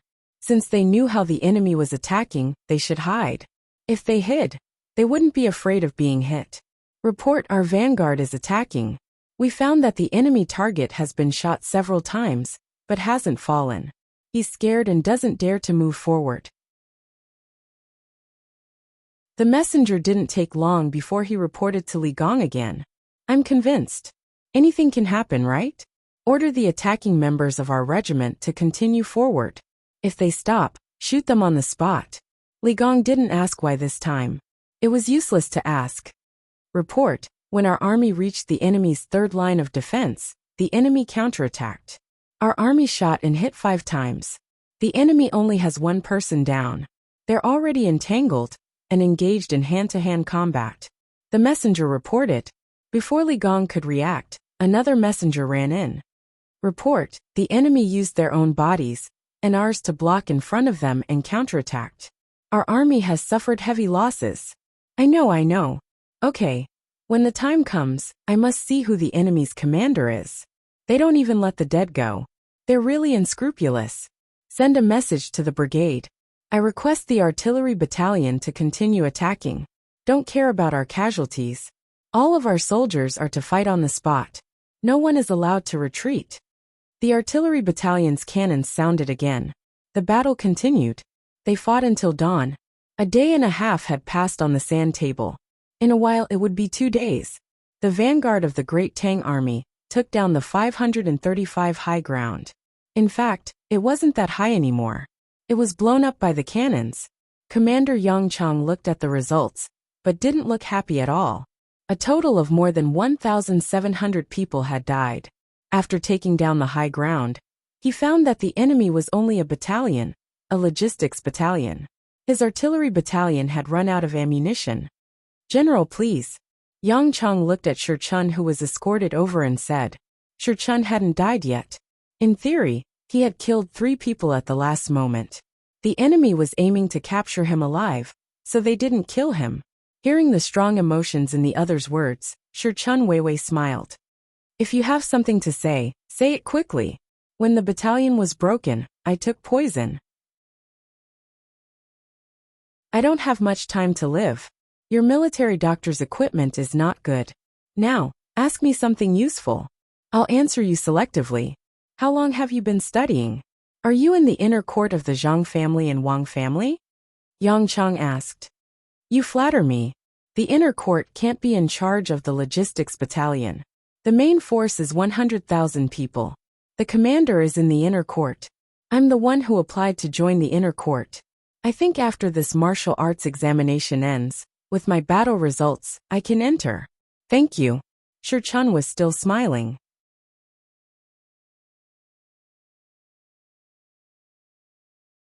Chapter 1005. Hearing Shi Chun's words, the faces of the generals around him darkened. Yang Chang exhaled slowly. Where does your battalion belong to? Where are they? How many are there? Is the main force nearby? I belong to the left vanguard of our main force. They are to the west of us. They have a legion of 30,000 people. The main force you're talking about is Cuckoo's Central Army, right? She's not here. She's in the Yellow Mountain area. Shi Chun's eyes were full of sincerity as he answered without hesitation. Why did you come here? Why did your logistics battalion move forward? Yang Chong asked again. I'm an independent logistics battalion. As the saying goes, before the troops and horses move, the provisions move first. Okay, let's stop here. Theoretically speaking, it's time for me to take the poison. I'm the last one to die. I'm going to the central sand table. After Shi Chun finished speaking, he walked away, leaving behind a group of generals staring at each other. He said he's an independent logistics battalion and belongs to the left vanguard. Their vanguard has 30,000 people. If we continue to move forward, we'll meet them soon. What should we do? Li Ji, whose entire 2nd Regiment had been destroyed, said worriedly. He meant that they only had 1 brigade, and it was already so difficult to defeat a logistics battalion. How could they fight against the enemy's main force? Why did you believe what he said? Logistics battalion? Do you think his battalion looks like a logistics battalion? The logistics camp had brought bows and arrows, broadswords, and shovels to dig holes to come here first? Where are the provisions? Yang Chong didn't believe him at all. But the logistics battalion of Idyll had already rushed to the front. Kong Lu, whose troops had also been destroyed, said softly. This is not Idyll, and the soldiers are not the elites of the few forces. We don't have advanced weapons either. Send this news to the vanguard. Tell them to rest here and wait for the vanguard's orders. Yang Chong was in a bad mood. He had thought that they had encountered a powerful general and had a lot of defenders. However, after a fight, the artillery battalion had used up all their cannonballs. I've suffered a huge loss. If I had known this would happen, I wouldn't have attacked. It turned out that using cannons to bombard a mountain was not very useful in a situation where the enemy had trenches and underground shelters. Guns would not work if they were too close to the enemy. Pistols were still passable, but using a long spear with a reload of bullets would not show any advantage. Even if they were equipped with a bayonet, they would not be able to fight against the enemy's broadswords and spears. At this time, Yang Chong was dejected as he pondered. He concluded that even if he lost, he still had to provide useful information for his troops. At the very least, he had to send back information about the trenches. Shi Chun didn't care what the other party thought. His mission was complete. As he walked towards the center of the sand table, he recalled the battle that had just ended, thinking about what he could have done better. When he entered the center of the sand table, he was greeted by Li Longji's applause. Come, little Shi, come and sit down. You fought well. With a battalion of soldiers, you defended the high ground and calculated every step of the way. You fought until the enemy had 1,700 soldiers and exhausted their ammunition. Tell me, how did you fight? During this period of time, Li Longji did not sleep much. He always closed his eyes for a while, then got up and continued to watch the sand table. When the battle was over, he would wait for Shi Chun to come and look at the sand table. Shi Chun did not dare to be presumptuous. He clearly knew that the emperor had been watching the sand table and should know how to fight, but he still sat on half of the stool and said, the enemy thought that their weapons were more advanced, so they underestimated the enemy. They should not have sent troops to attack bit by bit and played with the tactic of adding fuel to the enemy. Instead, they should have covered the sand table with artillery and directly launched a general attack from all directions. This way, their losses would have been smaller than mine. Moreover, at the beginning, the artillery should not have stopped after a single push. Instead, it should have formed a hindrance for our command and support, so that our troops at the front could not retreat, and our troops at the back could not rush up. Also, we clearly knew that they were fighting with cold weapons, so we should have prepared in advance. Also, when their troops rushed up, there was no command at the back. I reckon that they will learn to be smarter next time. Good, well said. They thought too simply of you. It's Cuckoo's fault. Usually when she teaches them, she doesn't mention trenches. Instead, it's more about the theory of battle, and not much about the actual situation. Li Longji did not care whether what Shi Chun said was true or not. But since the other party had won, it was worthy of praise. Thus, he pushed the blame to Wang Wan. They haven't learned for long, and haven't come into contact with the real battle. Young lady, you first talk about the theory, and when they've learned enough, you will have us fight on the sand table.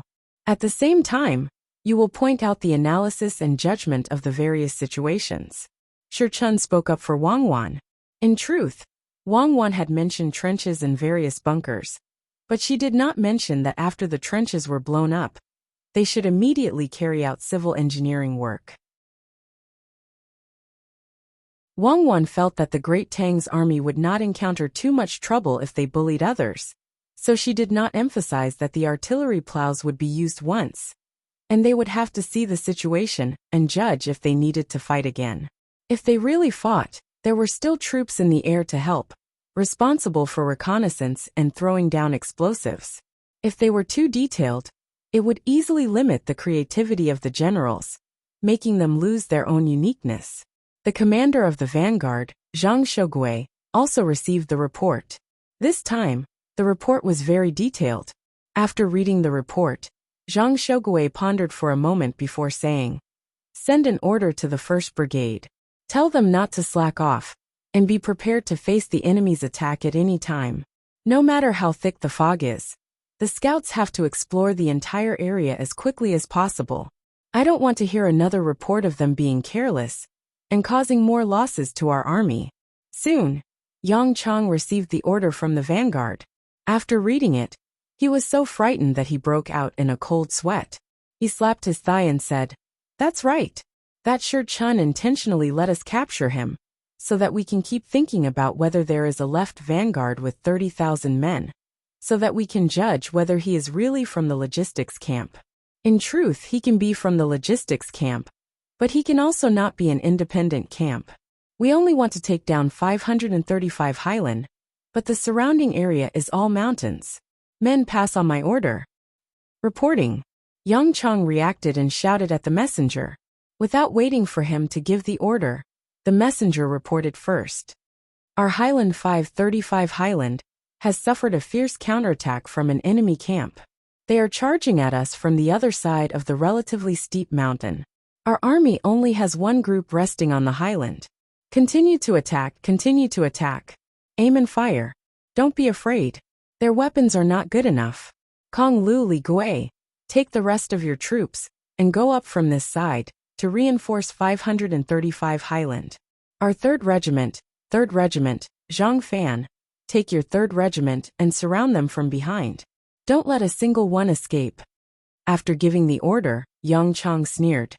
"This time, you are the ones attacking the stronghold. Let's see how you will charge up. Do you think you can bring a trench with you? A camp, I'll eat it. Order the scouts to continue expanding the search area. The enemy is not a camp, but a regiment. Find their regiment headquarters. I want revenge." Yang Chang's judgment was very fast this time. He guessed that the enemy could not have too many people. Otherwise, they would not have just watched as a camp was eaten. They were planning to exhaust the enemy's troops, and at the same time, use a camp to exhaust their own artillery. Reporting. There is thick smoke to the west of our army's provisions unit. It is being blown by the wind and is spreading. The provisions unit is requesting support. The messenger ran over to report again. Yang Chang slapped his forehead. He felt a headache coming on. He had made a mistake. When they encountered the enemy, they did not set up camp first. Instead, they relied on their superior weapons to directly attack the enemy. In the end, the enemy used a camp to delay them while the rest of the troops were looking for opportunities. "Send my guards over. No, I will personally lead them. Think of a way to wet their clothes and block the smoke. Shoot at the smoke. Don't care if there are people inside." Yang Chang was worried that if he sent his guards away, the enemy would rush out and attack his main tent. He could only follow. This way, the referees would not judge that he was unable to defend and would be captured alive. The messenger took the model and moved it slowly on the sand table. Yang Chang watched. When they moved to a place with smoke, he would get more specific information. At this time, another messenger ran in, reporting, when our provisions unit was firing at the west side of the smoke, the enemy probably had a camp of soldiers with wet cloth wrapped around their heads. They rushed up from the ground. When our troops turned around to attack, the enemy did not retreat. I think they have already started a hand-to-hand battle. Ah, Wang Wan, Zhang Xiaobao, I hate you all. You must have given special treatment to your own troops. Otherwise, how could they be so strong? Yang Chang roared, cursing with all his might. Only now did he understand why the enemy had sent a battalion to counterattack the 535 Highland, with no regard for their lives. They wanted to draw away his strength, and even if they had to sacrifice another battalion, they would still be able to take down his army provisions. Looks like the enemy is really a logistics unit. Otherwise, the counterattacking camp would have been wiped out. Similarly, this camp would not be able to return alive. It was not easy to gain the advantage in numbers, but it was all lost again. A brigade deputy general next to him said to Yang Chang. Yang Chang nodded. Indeed, when one's own personal guards are sent out, their firepower will be much higher. Coupled with the troops guarding the provisions, they will be able to take down the attacking camp. As for the other camp attacking the 535 Highland, they will not have a good time either. Daring to fight like this and willing to fight like this, the enemy is definitely not their main force. They want to take down my brigade, but I am puzzled. Why do they cooperate so well? Because they are together almost every day. After many years, who likes to command and how to command, they already know each other.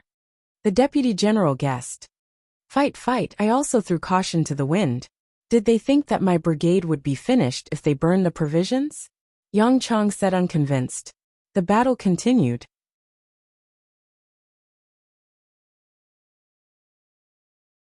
Before Yang Chang's troops finished gathering, for messengers came in one after another and reported to him. Yang Chang was shocked and said in a panic, Quick, quick, gather. Gather as fast as you can. Don't rest. I know what's going on. The smoke from Highland 5355 at the beginning was a message to the surroundings. We've been fighting for 3 days, and they've already surrounded us. Run, no, we can't run. Find me a mountain. The rest of our army will go up and defend. No, don't go up. Find a place with water, and order the troops not to fire and waste bullets.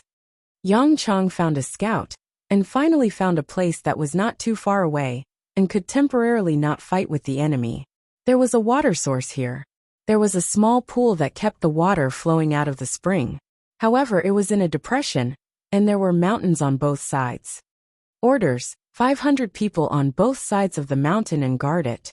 As for the rest, 1,000 people will set up a temporary camp.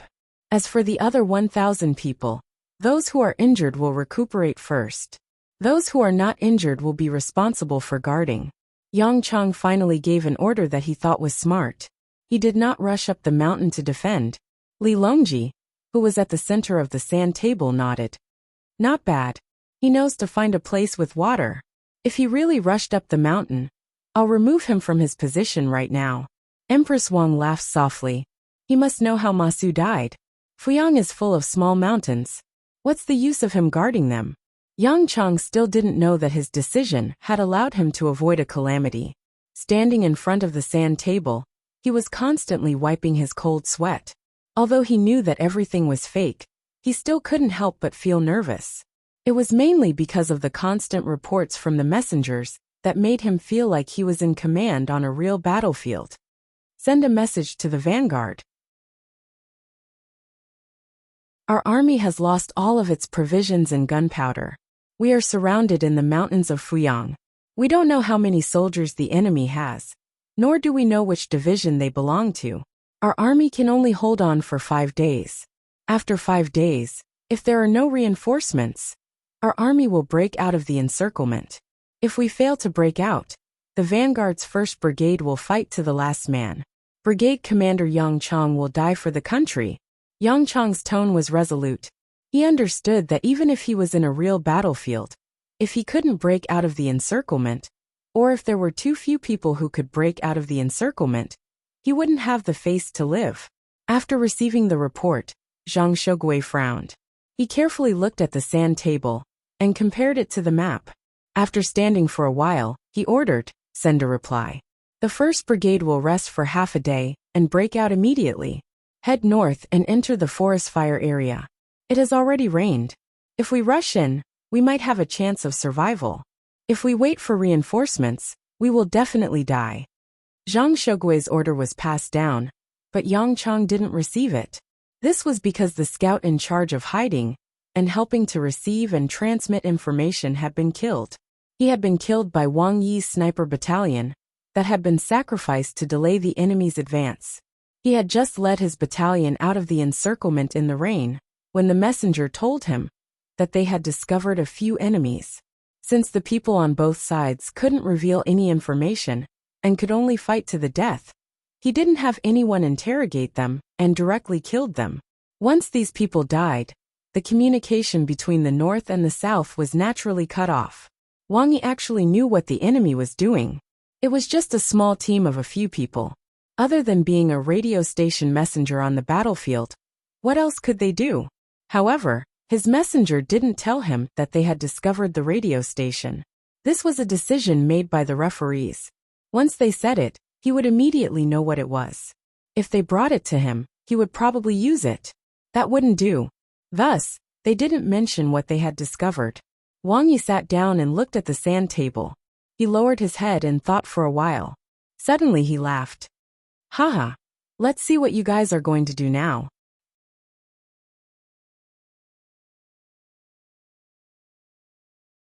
Chapter 1006.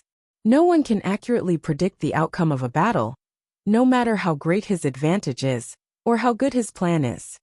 Wang Yi looked at the sand table, and recalled what Wang Wan had said, and what Zhang Xiaobao had added.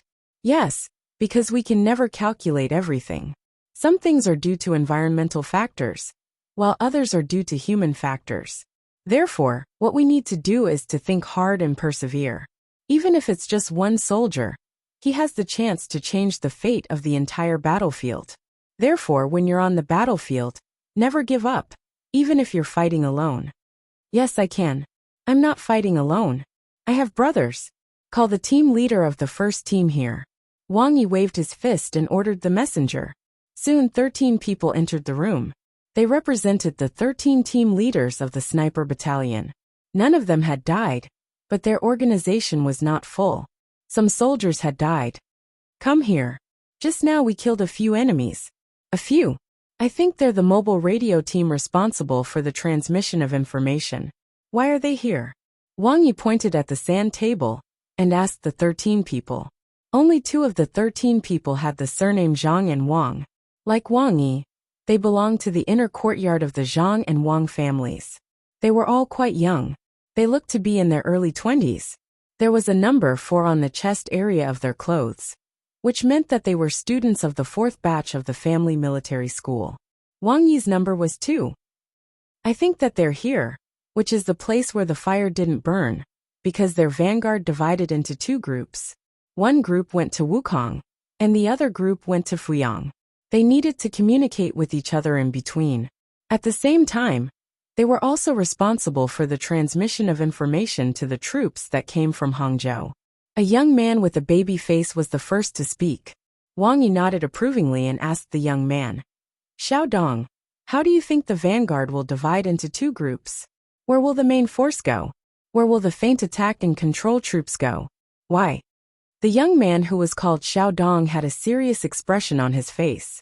He furrowed his brows and put his hands together, circling his thumbs around each other. After a long while he replied, "Logically speaking, the main force should have taken the Fuyang route. Although there are hills in Fuyang, and the road is not easy to walk on, it is much easier than the Wukong route. If they took the Wukong route, they would have passed through the Tianmu mountain. If they continued to head west, besides Mount Huangshan, there was also Mount Jiuhua. The main force will have more supplies and cannons, so it won't be suitable for them to travel too many mountain paths. However, the enemy's vanguard is Zhang Shougui, and his style is to take the enemy by surprise and scheme for his own success. Thus, I believe that the enemy's main force must be on the northern front, while the detour to the south is their main force. Is there anyone who disagrees?" Wang Yi asked the other 12 people. The 12 of them shook their heads in unison, and one of them stood out. Even if we guessed wrong, we still have to guess according to this. We don't have much time to hesitate. General Wang, please make a decision. If you want to stand, then stand. If you don't, then be crippled. Wang Yi nodded and said, Okay, according to the judgment of the referee group, there are still 541 people in my camp. Each of you will lead 30 people and leave this place. Each of you will fight for yourself. I want you to try your best to find the enemy's radio team and destroy them. None of the 13 people said anything, agreeing with this idea. As for the remaining 151 people, they would naturally be led by Wang Yi. Since there are no objections, when we depart later, you can discuss among yourselves who will follow behind the enemy's main force, who will follow another route, or move in another direction. I want to lead people straight into Hangzhou Harbor. I want you to stay calm no matter what difficulties you encounter. You can't rush into the enemy's gun muzzle when you find yourself surrounded.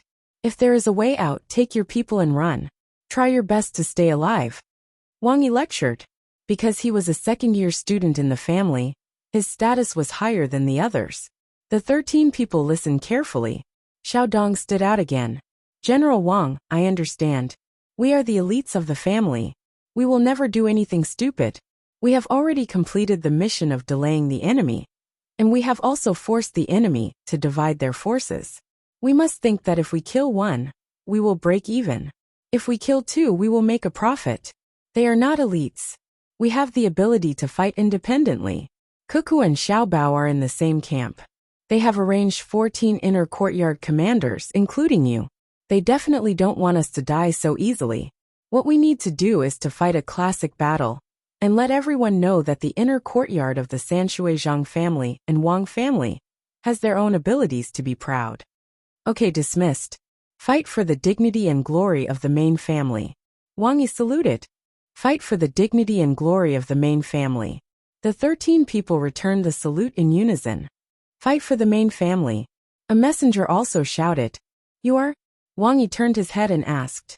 The messenger lifted his outer clothes, revealing the pattern on the chest of his inner clothes. It was a small rice seedling with 2 circles around it. I am from the outer courtyard 2nd class. I will soon become 1st class. I believe that I will definitely be able to enter the inner courtyard, although I know it will be difficult. The messenger raised his head and puffed out his chest, speaking with a firm tone. I believe you can. Let's work hard together. Fight. Wang Yi encouraged. The 13 of them dispersed. Immediately, another messenger from this room came to the center of the sand table and reported to the referee group that one of the messengers was actually with them. He even repeated the words of Wang Yi and the others without missing a single detail.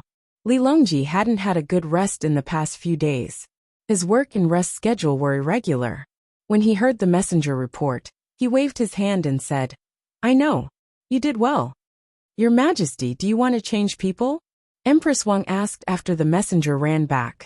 What people? Many of the messengers are from Xiaobao's family. For example, the messengers in Xiaobao and Cuckoo's room can't be found from other rooms. Otherwise, if I go over, I will be really worried about whether or not someone wants to harm me. But did you see which messenger gave the 2 of them additional information? They still care about their reputation. What if they are caught cheating?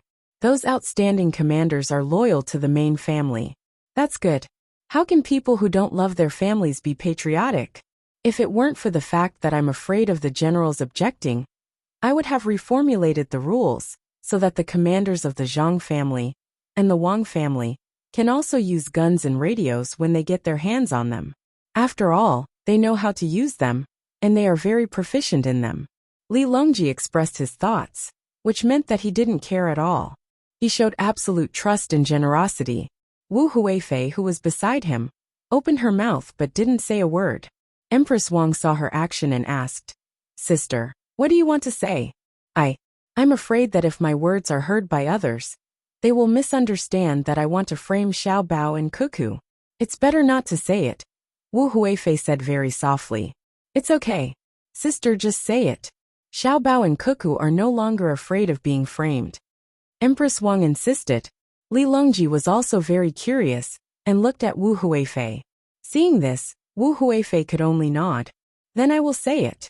I remember that Lord Zhang said that because there were no soldiers in the capital, he used a method of recruiting soldiers.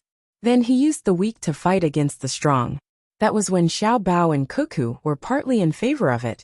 But there were also some who strongly opposed the recruitment of soldiers. Now it seems that it was right. The soldiers will listen to whoever takes out the money to raise the soldiers. Therefore, the Tang Empire now has a compulsory military system. When the soldiers are given benefits, it is not because of their labor, but because of the extra rewards given to the soldiers. In this case, the generals can't directly take out money to give the soldiers, and let the soldiers know that they are only fighting for the Tang Empire. Right? Hearing Wu Huifei's words, Li Longji understood. What Wu Huifei meant was that since Xiao Bao and Cuckoo knew about this, why didn't they mention the guards raised by the noble families? Should they follow this idea, and make the guards of the noble families in the Tang Empire the compulsory military system? Empress Wang was relatively stupid, but she understood after thinking for a while. She said, "That won't do. Sister Huifei, you should know the power of the noble families in the Tang Empire. If His Majesty really wants to do something to them, he may force them to fight a civil war. Will your family support him?" Empress Wang's last sentence was to ask Wu Huifei if her family could guarantee that they would support His Majesty when he took action. If Wu Huifei said yes, she would start with her family. If she said no, what was her intention? Wu Huifei wasn't afraid. She continued, "My family probably can't support it. What I want to say is that many families don't have the same number of guards as the soldiers on their books. They should be investigated thoroughly. Start with my family. If there are any extra guards, they should be fired. I'm not afraid that the noble families in the Tang Empire have private soldiers. No matter how powerful they are, can they beat Xiao Bao's protection team? Now that it is so convenient to send messages, they can't rebel even if they want to. Unless it was Xiao Bao and Wan who rebelled, no matter where it was, as soon as there was a sign, it would be extinguished by the two of them. I believe that it would be easy for them to take care of a family. But as we all know, if they had this idea, they would have succeeded long ago. Therefore, what I want to say is that if there are more guards, there will be fewer farmers and workers. It's not good for the development of the Tang Empire." This time, Li Longji and Empress Wang nodded together. Li Longji said, "It's true. Even if the guards are paid and can go out to buy things, when they do nothing at home, it's a waste. It's a waste that belongs to their family. If they go out to do something, it will be helpful to the investment and output of the Tang Empire." Empress Wang said, "Yes, in the past when the noble families raised soldiers, they would send them to fight when there was a war. But now the Tang Empire doesn't need to do that. Their guards have no other purpose except to serve as ceremonial guards. It's not like Xiao Bao and Cuckoo's guards. The people who want them dead are the rulers of the countries around the Tang Empire. Many people know that as long as the two of them die, the Tang Empire will be in chaos. Because the Tang Empire is developing too fast. So fast that the officials in the court can't understand it, let alone control it. Only Xiao Bao can handle it with ease. Everything is under the control of him and Cuckoo. In that case, I'll go and ask them." Li Longji felt that the problem was not easy to solve. He got up and walked to Wang Wan's room, followed by a group of people. In Wang Wan's command center, Zhang Xiaobao was busy arranging the expansion of the family's business, according to the sand table and map. Wang Wan curled up and slept on the bed. She was sleepy. When Li Longji and the others came in, Zhang Xiaobao was still talking to himself. "My family should give up the farming industry in the various regions, and give the locals a chance. The logistics of water transportation can't take up too much of a proportion.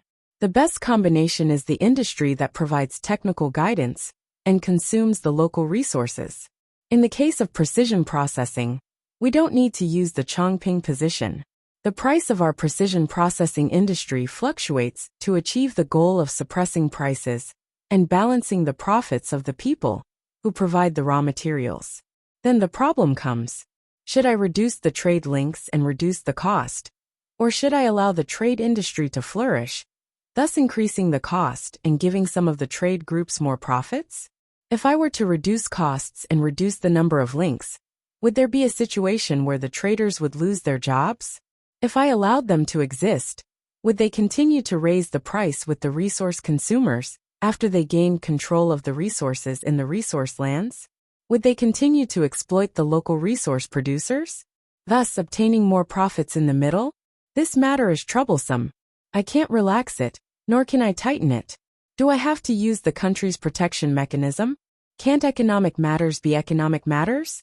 The hearts of the people in the world. When Li Longji and the others came in, they happened to hear Zhang Xiaobao's words. Li Longji was immediately touched. Xiaobao was such a good person. Look at Xiaobao. Look at how difficult it was for him to develop his family's business. Not only did he have to consider how much money he could earn, but he also had to consider how much space he could leave for others to earn money. He even had to consider who was being squeezed when others were earning money. Zhu Zan was also moved, because he felt that Zhang Xiaobao didn't kill them all back then. He always left a chance for them to live.